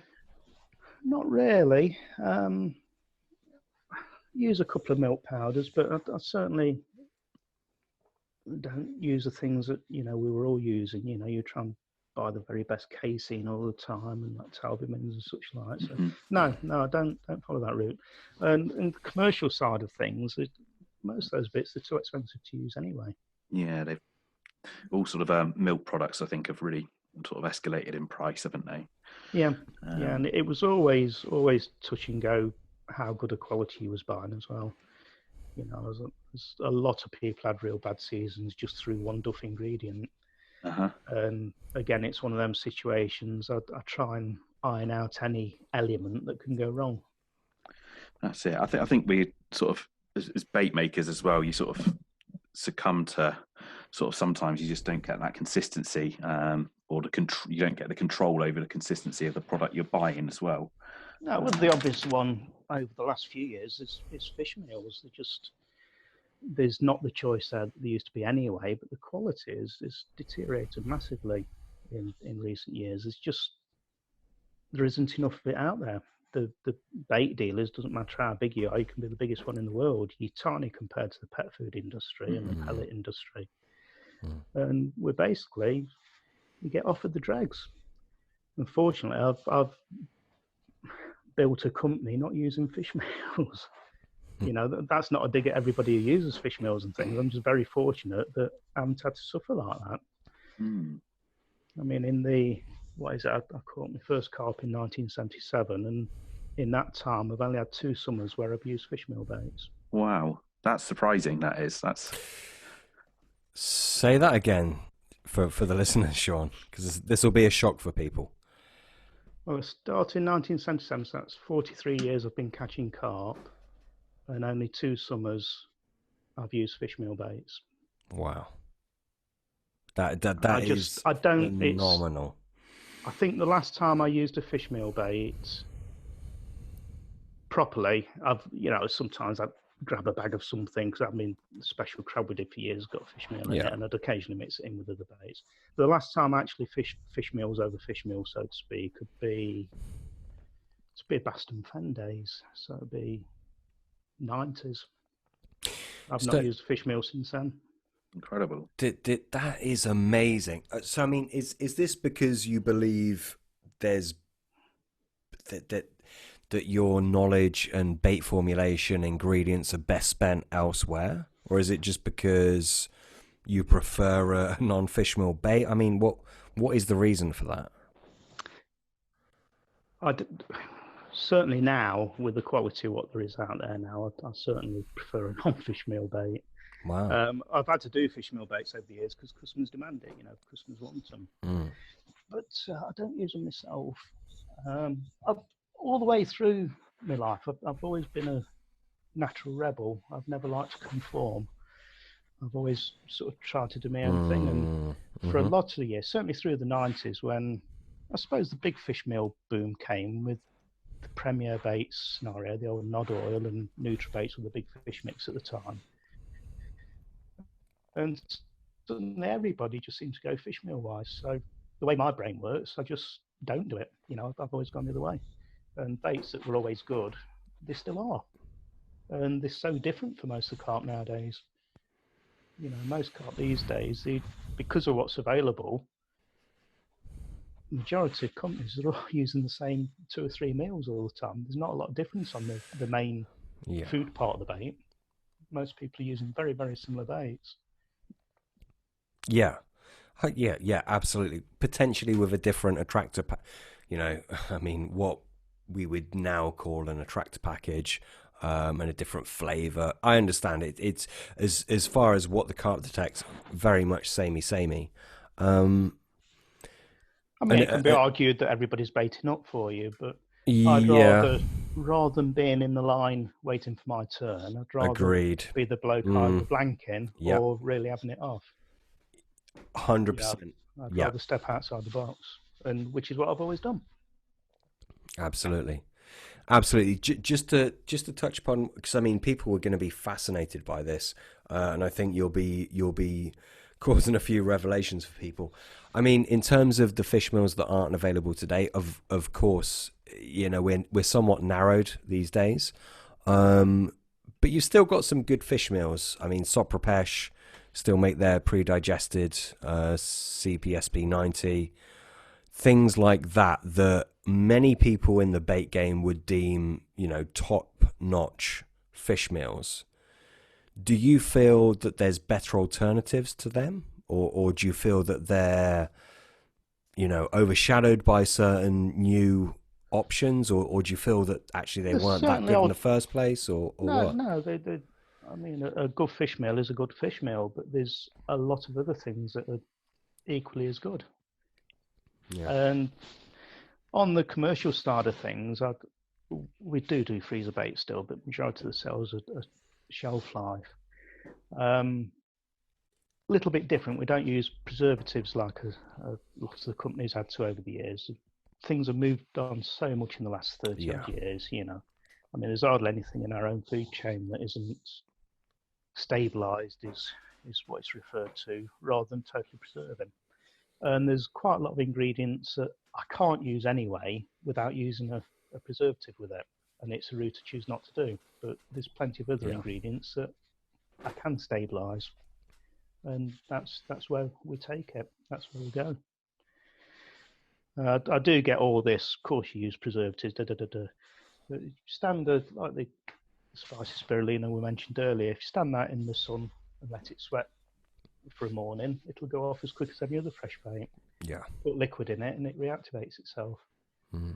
So, you know, if they're full of preservatives, I wouldn't do that. Yeah, yeah, exactly. And I mean, I mean, just to switch gears for the listener, you were the curator of a few of the very early Nash baits, the whiskey mix, which I used, one of the first ones I used, and the amber attract. Is it right that you were the kind of brains behind those creations? The whiskey was put towards the field testers or consultants, whatever you wanted to call them at the time, when people did actually test things. Yeah. And nobody caught on it, and I had a phenomenal amount of fish on it. Hmm. And it ended up, I kept saying to Kevin how good it was, and he wouldn't have it because nobody was catching. But it all comes down to the amounts again. People were using it at silly amounts. It was using it too high a percentage. I ended up scrounging all the other field testers' whiskey off them because they didn't want it because it didn't work. And after I beat my drum hard enough, Kevin realised, you know, I used to talk to him almost on a daily basis at the time.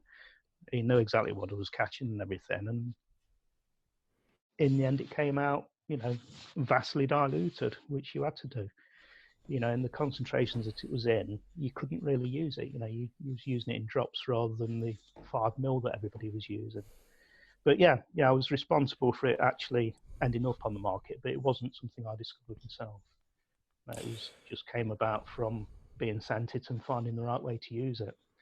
I basically diluted it down with some other liquids anyway, so it was easier to use. I was mixing it in with a cream and a protease that he used to do and various other things. Yeah, yeah. I basically mellowed it off. Yeah. Which I guess goes back to what we were talking about earlier. In as much as more is not always more. Sometimes you need to dial back. Weight, it's not. Yeah, I mean the amber attract. I mean, for me that was a mix that was phenomenally. It did a lot for me. I did very, very well on that. Is that something that you've carried over to your line of baits? Obviously, you own Quest Baits. For those listeners that haven't connected the dots, is this something that you utilize now or not? Yeah. It's. I mean, that bait was put together in 1988. Originally, it was on Catch and Products ingredients. There's a long story there. Not going into that. I've been into that one before. Yeah. But, since 1988, obviously you learn a few things, and there's a couple of ingredients have changed for what I personally think about, well, they are better ingredients, but it's basically the same mix in a bait that we could do called Magnum White and a new one this year called Magnum Maple. It's basically amber attract with a couple of tweaks. Okay. You say Magnum Maple. Yeah. You've obviously got a maple flavour there, right? Yeah, all the baits we've done over the years have all had their own base mix. I know that there's companies there, they just stick a different flavour in, different colour, and that's the new bait. But I've always worked on a total base mix. The first bait I did on the yellow birdseed, the amber attract scenario, was a bait called Fruity Trifle.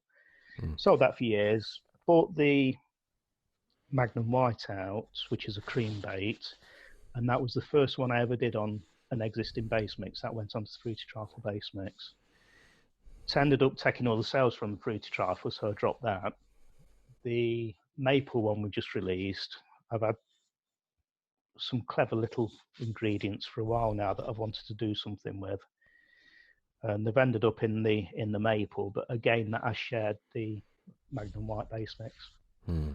Smells very different, tastes very different, but the actual bulk of it is the same.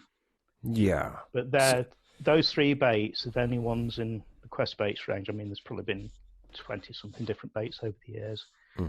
They've all been totally independent base mixes, other than that one is, well, it's such a good base mix. It's sad to keep repeating itself. Yeah, I would contest to that for sure. Yeah, absolutely. So, and for those that don't know, Magnum White, I think that's been one of your longest standing baits. Is that right? And that's based off of the amber attract. It's not one of the longest ones. It's quite a few years now. But Okay.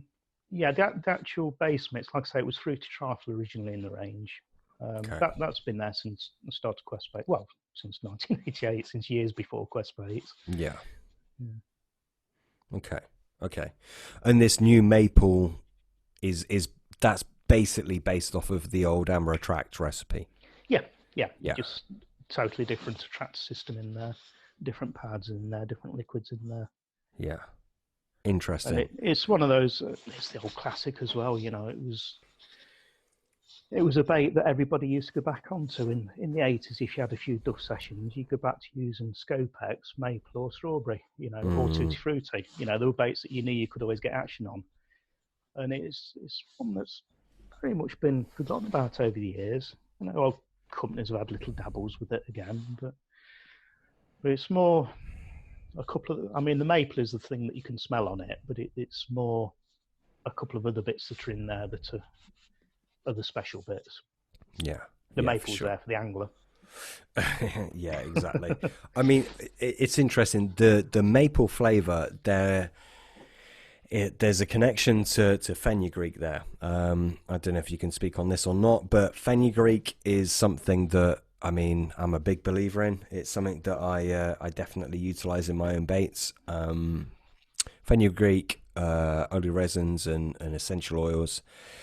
It's a winner. It's used in a lot of different baits. I've not made a bait without an essential oil since the 80s. Oh, there we go. There we go. And am I right in saying that the maple flavour may well utilise certain aspects of the fenugreek? Possibly. Okay. Enough said. Yeah, the actual maple that everyone can smell. Yeah. That's not my blend of liquids. I've used a chemist to do that. You know, it's not something I put together, so I'm not exactly sure what he's got in there. I went through a lot of different liquid maples though before I, stumbled on the one that the fish in the garden start with seem to enjoy more, and then I do everything through observation. You know, I don't buy something and think, right, that's it. Fortunately, you can still get samples from places, so you can have plenty of stuff to play about with. You know. Yeah, so I mean, it depends where you get it from. I believe the maple flavour, you can link that back to fenugreek. and indeed you can use fenugreek in many different forms, early resins, essential oils, and of course the actual herb itself. Yeah, I guess I'm a big believer in using the actual thing as well. You know, it's again, as I said earlier, every bait has essential oils in there, which there's a story in that one. When in the early days of Quest Baits, we had growth problems, we'd struggled to keep up.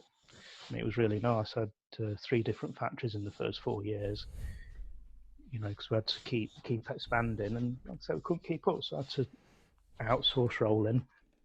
And I think I've used 4 different companies over the years, and 2 of those told me it was pointless putting the essential oil in. It was too expensive, and you may as well just put synthetic in there, and no one will know the difference. And my answer was, I know the difference. And they didn't roll for long. Yeah. But no, it's one of the things that winds me up quite like the bait game. There's lots of wool pulled over people's eyes. Yeah. I guess it's the reason I'll never be rich. You know, I'm just too honest with people, and you know, I'll only do what I think is right. Yeah, absolutely. So, I mean, stemming on from that sentiment, what do you feel is important when constructing a good bait? Digestibility, obviously. It's got to have ingredients in there that are triggering fish, that you see the fish's reactions to. One of the reasons I use essential oils and everything, I want to retain a taste. I don't want everything, if the baits are out there for 3 days without fish being in the area, which happens, I still want taste to be there. And there's a lot of baits, you know, it's a simple job, just stick them on windsill in the glass and see how much leakage you're getting from baits. That's the other thing. I've looked at baits before, you drop them in a glass, and 3 days later the water still tastes like water. You know, there's absolutely nothing happened at all. You know, it's just that innate ball on the bottom of the lake. So there's this whole host of things. I like things break down. I like, you know, attraction to be able to come out of it, and I still want it to be tasting after a few days. Yeah, absolutely. Is there any kind of go-to ingredients that you just can't see yourself creating a bait without?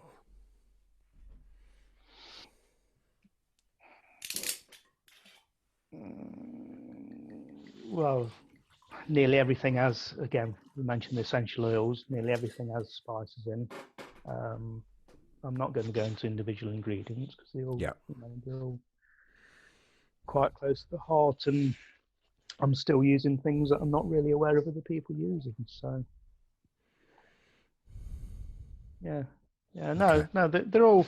I mean, I suppose anyone who's watched Quest Baits for a lot of years, you know, will probably known as using a lot of spices, but that's, you know, we do because fish like them. And there's so many brilliant combinations with them. But again, you're dealing with proper foods. You're not dealing with synthetics. Yeah. I've never really been one for, you know, in the old days of the tackle shop, we used to have shelves full of flavours, but most of them were just smells. They weren't tastes, they were smells. Again, you drop them in water, taste it, it's nothing like it smells. Or pH change, more importantly. There's flavours and there's flavours. I think a lot of flavours, the biggest thing they're perhaps bringing to the party, please correct me if I'm wrong here, Shaun, is the pH change, which is an investigatory response from the carp. Some of the very good flavours are bringing more to that. There's a gustatory response there. But yeah, a lot of them, it's just the pH change. Yeah. It's, again, we're in the day and age now where majority of people buy a bag of bait and they just accept what's in there without really thinking much about it. You know, it's a bait, carp eat it, that will do. But there's a lot of different things there. If you put, you know, you just touched on the pHs. If you introduce a bait of a similar pH to the water, there's not a lot of signal coming off there. You know, yet you could alter that just by coating of liquid, by seeping things in, as I do. You know, you can make every bait better So, sorry, do you sort of look at amino acids much when you sort of like formulating a bait, or No, no? no, No, I got that. I no, got that impression. no. But yeah, I It's think it's quite refreshing, really, because everything you read online and you talk to people, and it is amino. But I think sort of listening to you, it's like you say, you haven't used fish meals, which obviously a good source for a sort of amino acids, and for you, it's all about that sort of a digestible bait that the fish are going to come back for. yeah. I basically want to give them something they really want to eat, rather than. I think the little story I told earlier of the milk protein situation and climbing out of that bucket. That was at a time when a lot of people messed about with amino acids, and I don't know, I was being led up the wrong paths, trying to listen to what everyone else was doing, trying to learn off other people instead of just doing it myself. And once I made that first step of going against the grain and realizing I made a massive difference in my own angling, I just stopped taking everything as gospel in the end and just started doing my own thing. But you know, I've got some mates who are really, really high up on bait on different routes to what I take, and their knowledge is vast compared to my knowledge on some things. But they don't particularly catch any more fish. You know, there's a place for every type of bait, but a lot of the baits, to me, they're only ever perfect for such a short window of opportunity, and I don't want that. I want a bait that's going to catch in most conditions. Yeah. No, You I know, think there's some baits that are absolutely exceptional, but only in certain circumstances. I don't know how to describe that one properly, but well, I'm no, sure I you mean, know where I come from. yeah, I do. I think it's quite refreshing. So, and I completely understand your stance. Yours is it's a bait that they want to eat, and it's a sort of like a bait for all occasions. I know a lot of people, in particular after spawning, sort of focus quite heavily on sort of amino acids, and Yeah. I think lysine in particular. Or at different times of the year, people look at their mineral sort of package and sort of increase like a salt, or they add sort of like a mineral supplement. I know a lot of people use sort of like a equine sort of mineral supplements in baits. Yeah. Is that something you sort of would look to sort of through the seasons, or is it very much you want? On the personal note, this all comes into the soaking of baits that I do. You know, I'll add different things at different times. But I'd like to go back on the bit about some baits being exceptional, but for relatively short periods. It's one of the reasons I won't use freezer baits. I've not used a freezer bait since 2005. In the past, I had nightmare using other people's shelf life baits. Like I say, things move on. We've got different ways of doing things now. But to me, a freezer bait, the only thing you guarantee about it is going off. And if I'm generally a 2-night-a-week angler, I'm a weekend angler. I'll fish Friday night and a Saturday night. And if I'm getting stuff ready on like the Thursday or whatever in hot weather, that bait is only in its prime for a few short hours. Yes, some of them come back again with some ingredients. Some ingredients seem to kick in again once they're breaking down. Others don't. Others can go against you. But I just want things more stable. Yeah, I can completely appreciate it. Yeah, I do. Go on, Sam. You look like you were going to. It always amazes me as well with people when they refreeze baits. You know, as if you sort of got another 2 days once you took it out of the freezer again. You know, and it's people do it. You know, they take them the same bait 3 weekends on a trial, thaw it out, take it back again, and they're fishing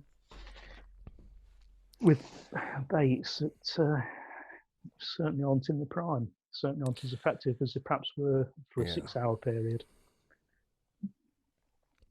And regarding sort of stabilizing your bait, sorry, you mentioned this earlier.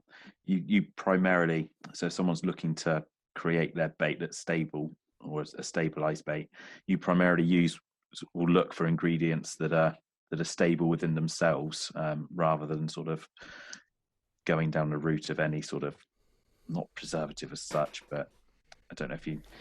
Yeah, again, I touched on it before. There's quite a lot of ingredients that we can't work with, because they do go off too quick.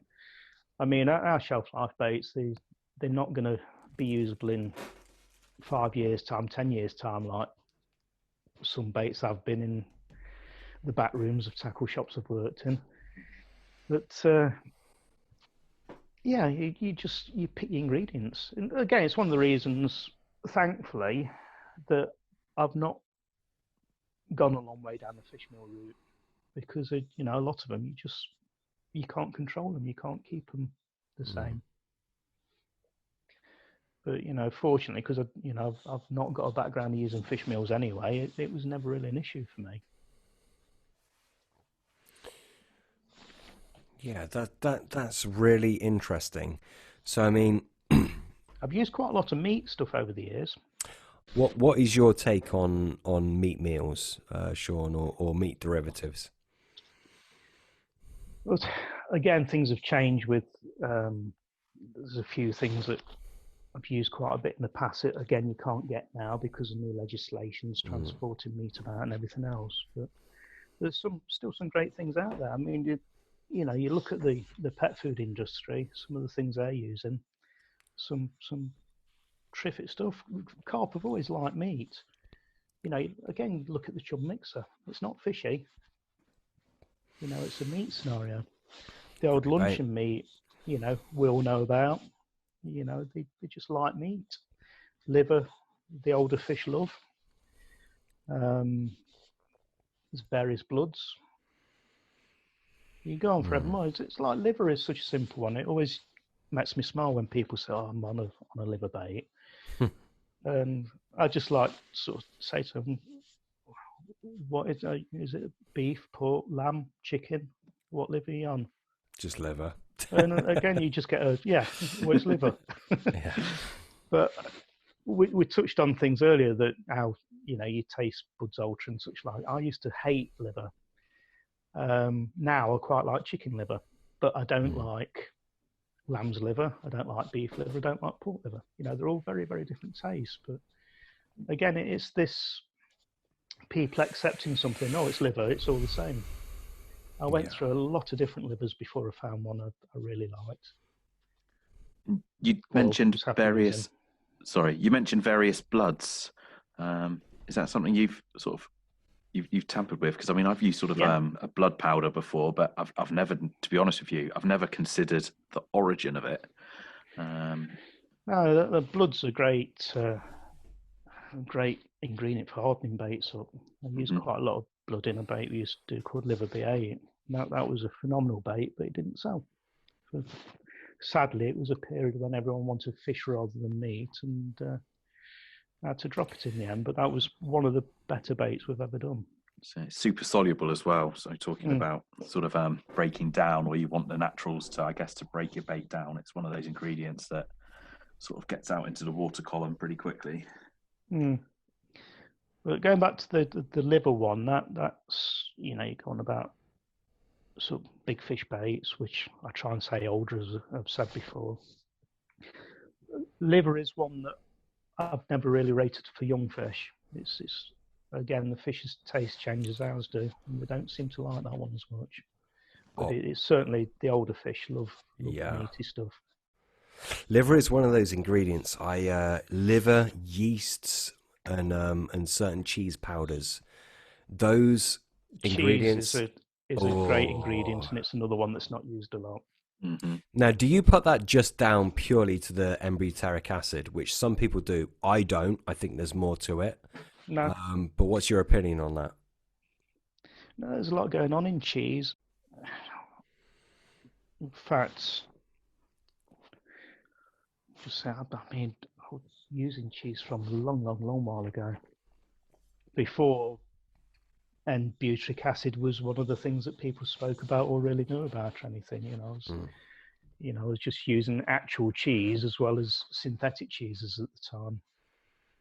And no, it's just something that I really like. And as you just touched on, combined with yeasts and your meat meals and such like, they just all go hand in hand. Yeah, absolutely. Absolutely. I And, can't think of anybody who I fish with who probably use cheese at all, or you know, any cheese ingredients. But it's been in one or two of our baits over the years. Again, as I said before, we tend to, or I tend to use things that people aren't using. You know, not. I'm sure a lot of people aim, but a lot of people are achieving very similar things all the time and not going outside the box. They're just using the well tried and tested. I'm been more interested in trying to find that little edge over the, you know, something a bit different, and you know, it's more difficult for somebody to copy. yeah, 100%. I mean, exactly. Cheese is not well known. I used to use cheese itself, and I used to use the. Do you remember those Richworth pastes? They used to sell in these little white pots, and used to make the cheese paste, and they had other paste as well. Actually, but No. no. They were phenomenal. Yeah. For me, the cheese one was the best one. That was just, I just did so well on that. And you know, you learn a little bit more about bait, and you realize, okay, well, actually, that's probably because of X, Z, and Y, and that's very interesting. But sometimes you can hypothesize all you want, but what works is just what works. Yeah, a piece of ovis down the edge will catch most carp. Exactly. Yeah. Did that just come out of a bait dealer's mouth? But no, it's the reality of it. You know, it's true. Yeah. It's again, people.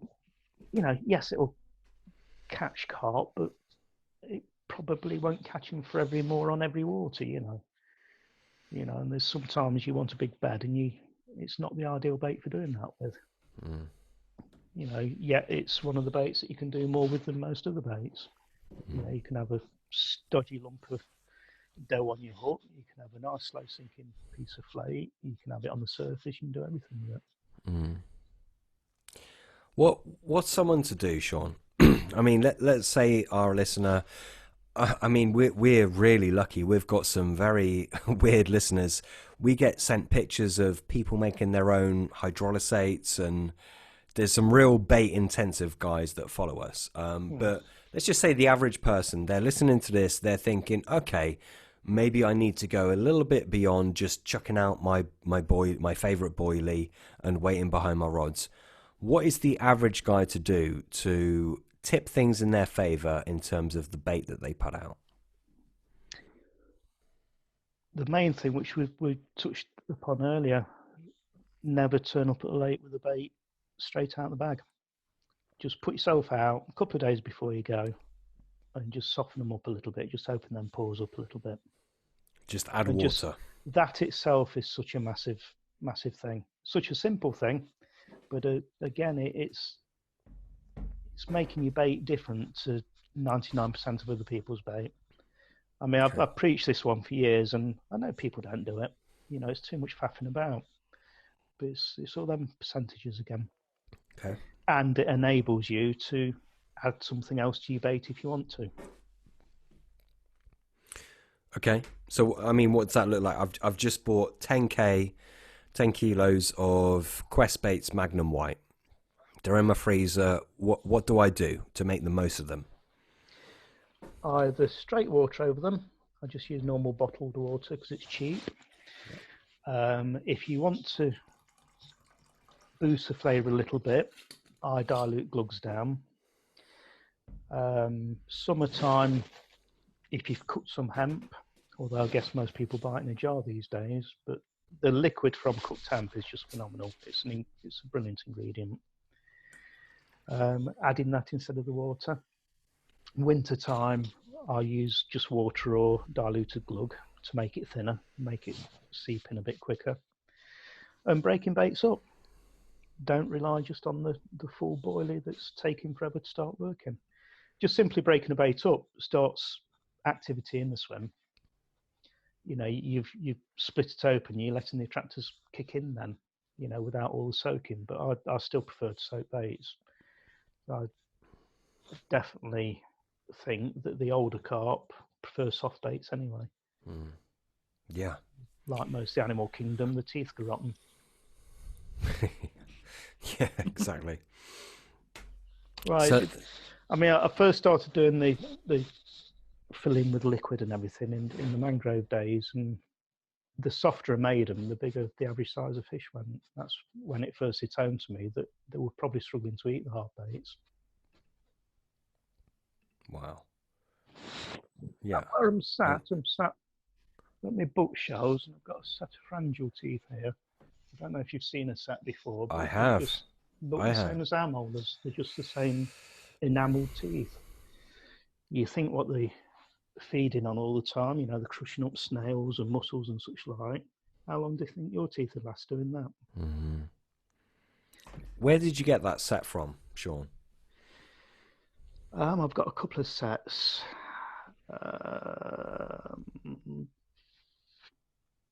Dead carp off the bank. I can't remember what venue now, but generally, I still do it now. If I find a dead one somewhere, I'll try and shove it in a ditch out the way if I think there's going to be some decent teeth on them. So I'd like a bigger set. The ones I've got, the biggest one's probably a 15-pounder. But generally, they're never there for long.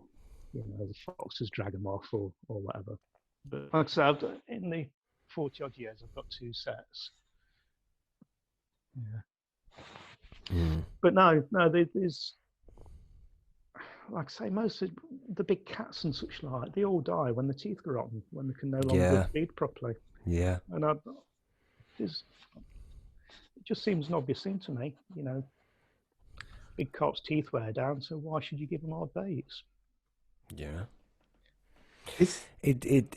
It's sometimes we can look so deep into bait and what the fleeting amino acids and what kind of pH is that bait letting off, etc., etc.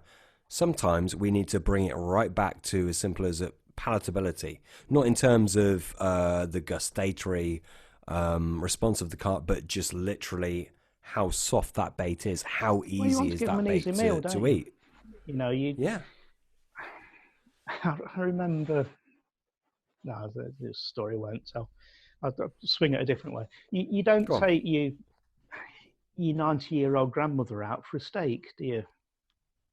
Because she's probably not going to be able to chew it. It's again, it just brings it back to human terms. You make things simple.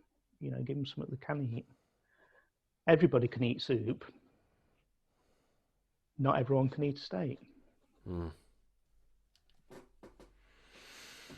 It's so simple, isn't it? Just like glaringly obvious, but you just don't see it, I guess, until sort of someone like yourself sort of comes out and puts it in front of you.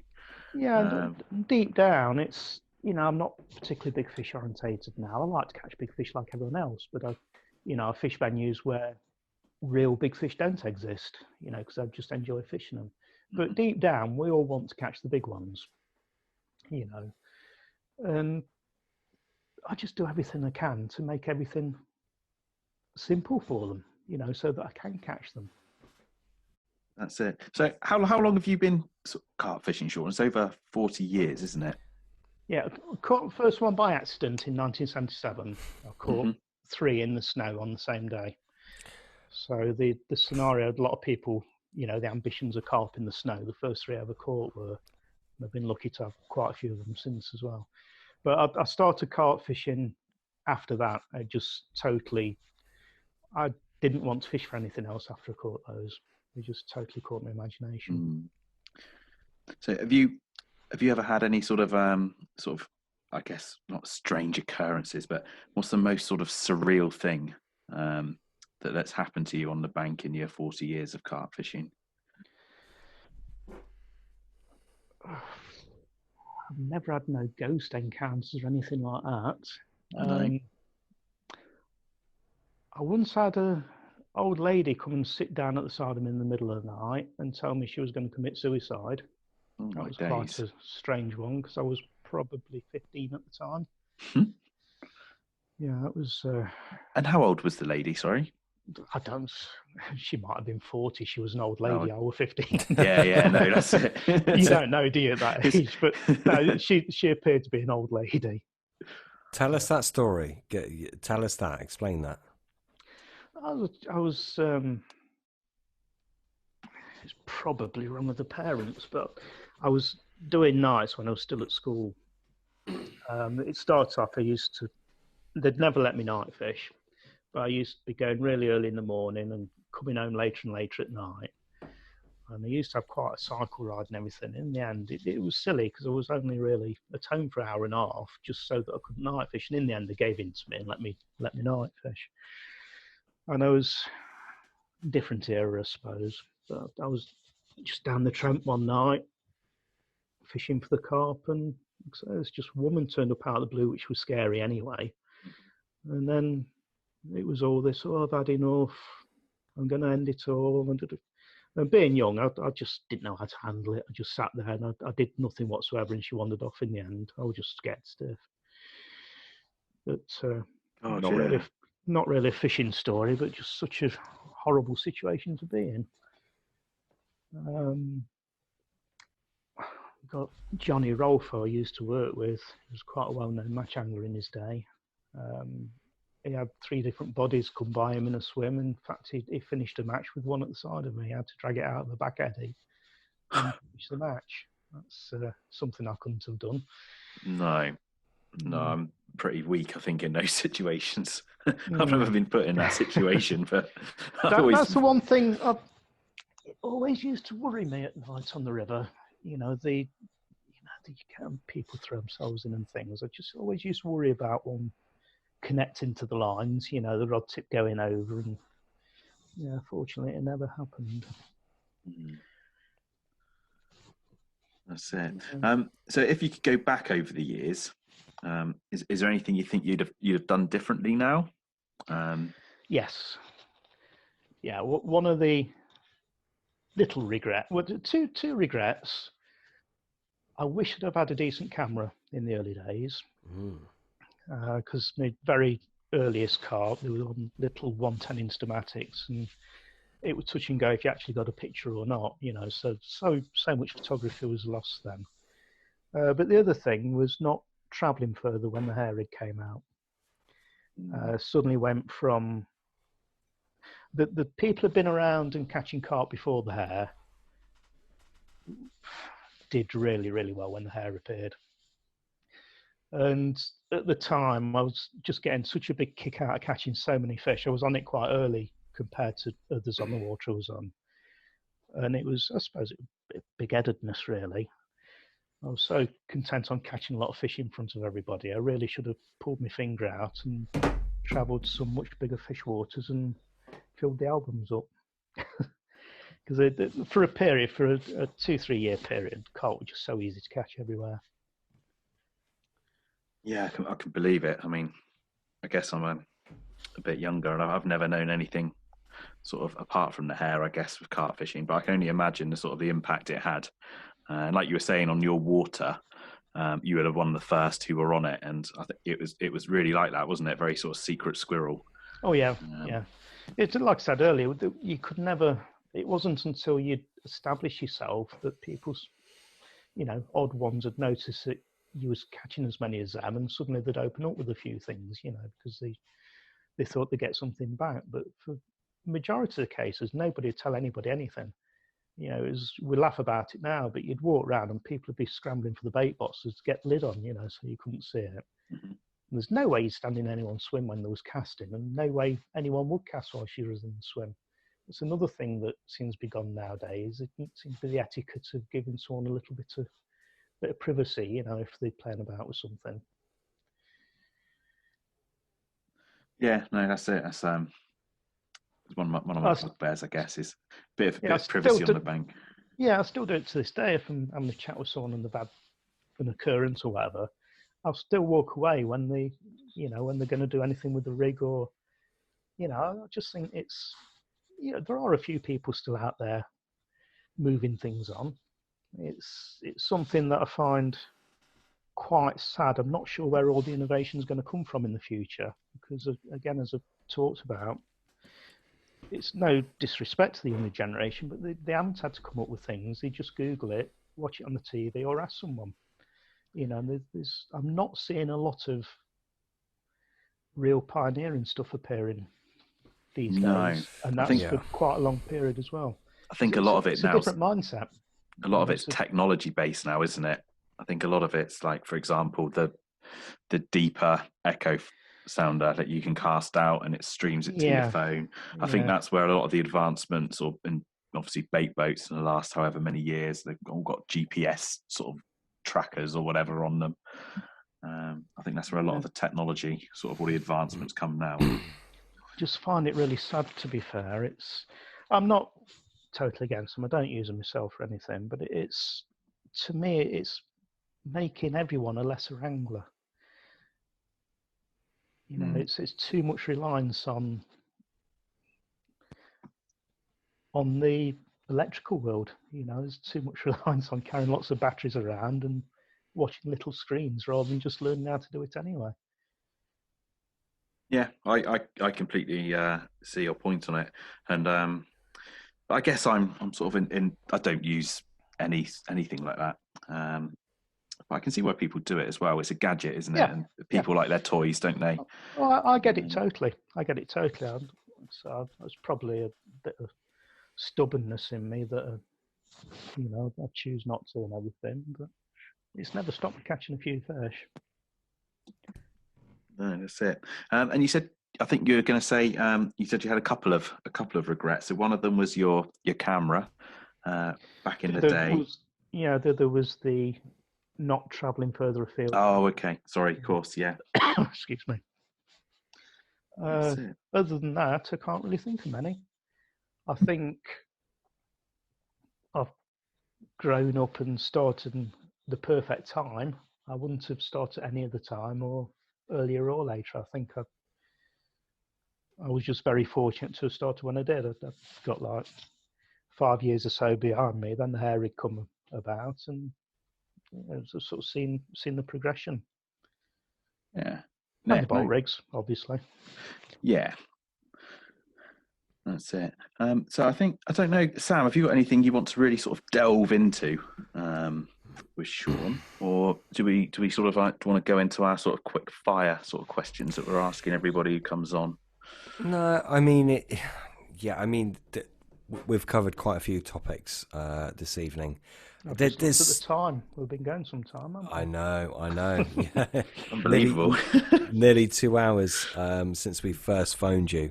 Nearly 3 hours, actually. It is, yeah. Is it? Yeah.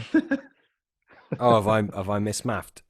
You have. Oh, it's nearly 11. Yes, I have. Yeah.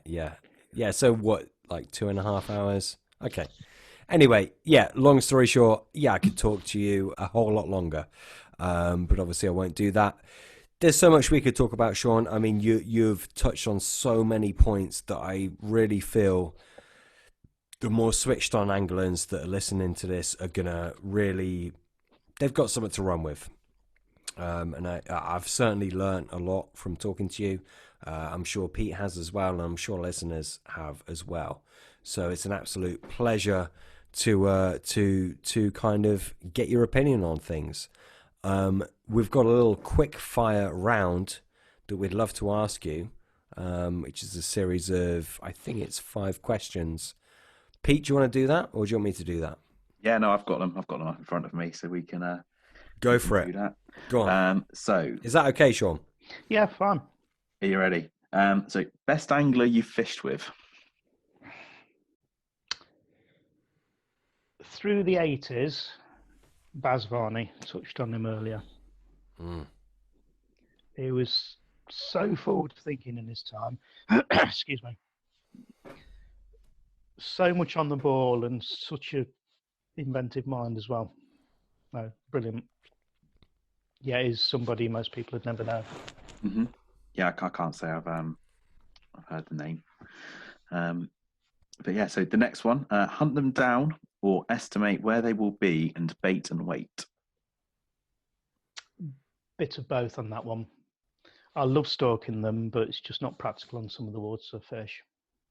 I think that's a fair answer. If you could only fish in one country again, which would it be? UK. Ooh, okay. And one species for the rest of your life, which would it be? Carp, because of the varied ways of catching them. Okay. And I think we sort of touched on this maybe a little bit just recently, but pet hate in fishing. I really hate sea toy boats going across lakes. Yeah. I think we all agree there. I think we all agree. That won't get me many fans anywhere, but I can't help it. I had too many years and not seen them. Yeah, no, I'm not a fan.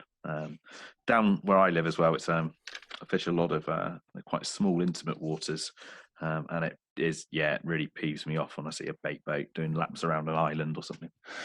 The other one, to be fair, is etiquette as well. There's a lot of anglers don't fish how they'd like the person at the side of them to be fishing. Mm-hmm. Yeah, morals seem to be well gone these days compared to how they used to be. Yeah, I completely agree. It's just respect, isn't it? I guess respect for your general angler, and if you find yourself where you're sort of fishing, I guess, close to somebody, it's just polite, I guess, to ask. I think it's the way the media sent things. I think there's too many people too desperate and forgetting that it's a hobby. I watch a lot of anglers these days, and it looks to me as though they're at work rather than doing what they're going to work all week for to do. You know, they just, I don't know, different mindset these days. There's some very, very good anglers out there, but I often think to myself, have they actually enjoyed themselves, or are they just filling an album? That's it. Yeah. And quite often when you speak to another angler, the album's the first thing that comes out. That's another pet hate, actually. We could when go the mobile on. phone comes out straight away. Yeah, that's it. When I join a new water, again, people don't get this. I'm total opposite to most carp anglers talk to. I don't really want to know what's in there. And the first time I want to see a fish is in my net. I don't want to see it on someone's phone screen. And people find that one quite odd. And I also get people, they're telling you areas in swim straight away. Not being funny, but I want to find it myself. Mm-hmm. You know, I don't want to go and have a few fish. So, oh, I only caught them because I told him where. You know, I'd rather just do my thing. That's it. I mean, I've spoken to anglers, and I'm quite happy to ask and get information about the lake and thing. But I totally agree on the phone, but all of the photos that come out on the phone. I think it's part of the magic, isn't it? Not knowing what you're sort of. Yeah, I'm going to have a rough idea what they grow to and everything else. You know, it's obvious because it's all out there everywhere now. But I don't particularly want to know exactly how everything looks. You know, I'd rather get the surprise myself when it's on the mat rather than landing one and thinking, oh, which one's that? Is that such? You know, I don't want to know what it is. That's just, it's my fish. You know, the name of it is the last one I caught. Yeah, no, that's it. I think before we sort of wrap things up, I've got a little request for you, Shaun, and that was what we were talking about. Not singing your song. Need a few more whiskies. We were discussing earlier about the light and how your fish react to light. If you did stick a video of that on your sort of Facebook page or something, that would be quite interesting for me. I think it's something sort of a lot of people would enjoy seeing. So if you do take a video and could upload it one day, that'd be great. Yeah, winter's the time to do that when the clarity's in the water anyway. Okay. Mm-hmm. So it's, you know, the sediment drops down when they're not moving about as much. And no, I'll do that because it's a conversation I have with a lot of people, and yeah, it'd be nice to prove it and show it properly. But the other thing, when you know you get people say, "Oh, I've always used lights," and they're not bothered about noise, not bothered about bangs. But a lot of the time, when you know the fish could be 100 yards away when the disturbance has gone off, you know, within seconds they've travelled a long way. Mm. I think a lot of the time when people will quote you, "Oh, I caught that straight after," well, it possibly wasn't there. But again, you're always going to get an exception. You know, they're a wild creature, and everything's got different instincts. Yeah, that's it. Have you got anything else, Shaun, that you want to sort of bring up and discuss? Yeah, I'm desperate to get to the toilet, actually. Same. You've kept me for nearly, 3 hours now. Yeah, sorry about that. And at my age. But no, I've enjoyed having the chat, to be fair. But I don't really know what we've talked about. It just mixes in, doesn't it, really? I just rambled along. I hope I've made a little bit of sense somewhere along the line. The beauty of fishing, isn't it? It's an open book. Yeah. And everything that I've said tonight, there's other ways of doing it all. It's just the way I do it and the way that's worked for me for a lot of years. Yeah, I mean, this has been an absolute goldmine of information. I mean, certainly, I can only speak for myself. My only regret is that I shouldn't have drunk as much as I have, because it'll be a blur in the morning. But thanks, Shaun. Take care, everyone. Thank you so much for listening. Good night, everyone. Much love. Good night. All the Cheers, best. guys. Cheers.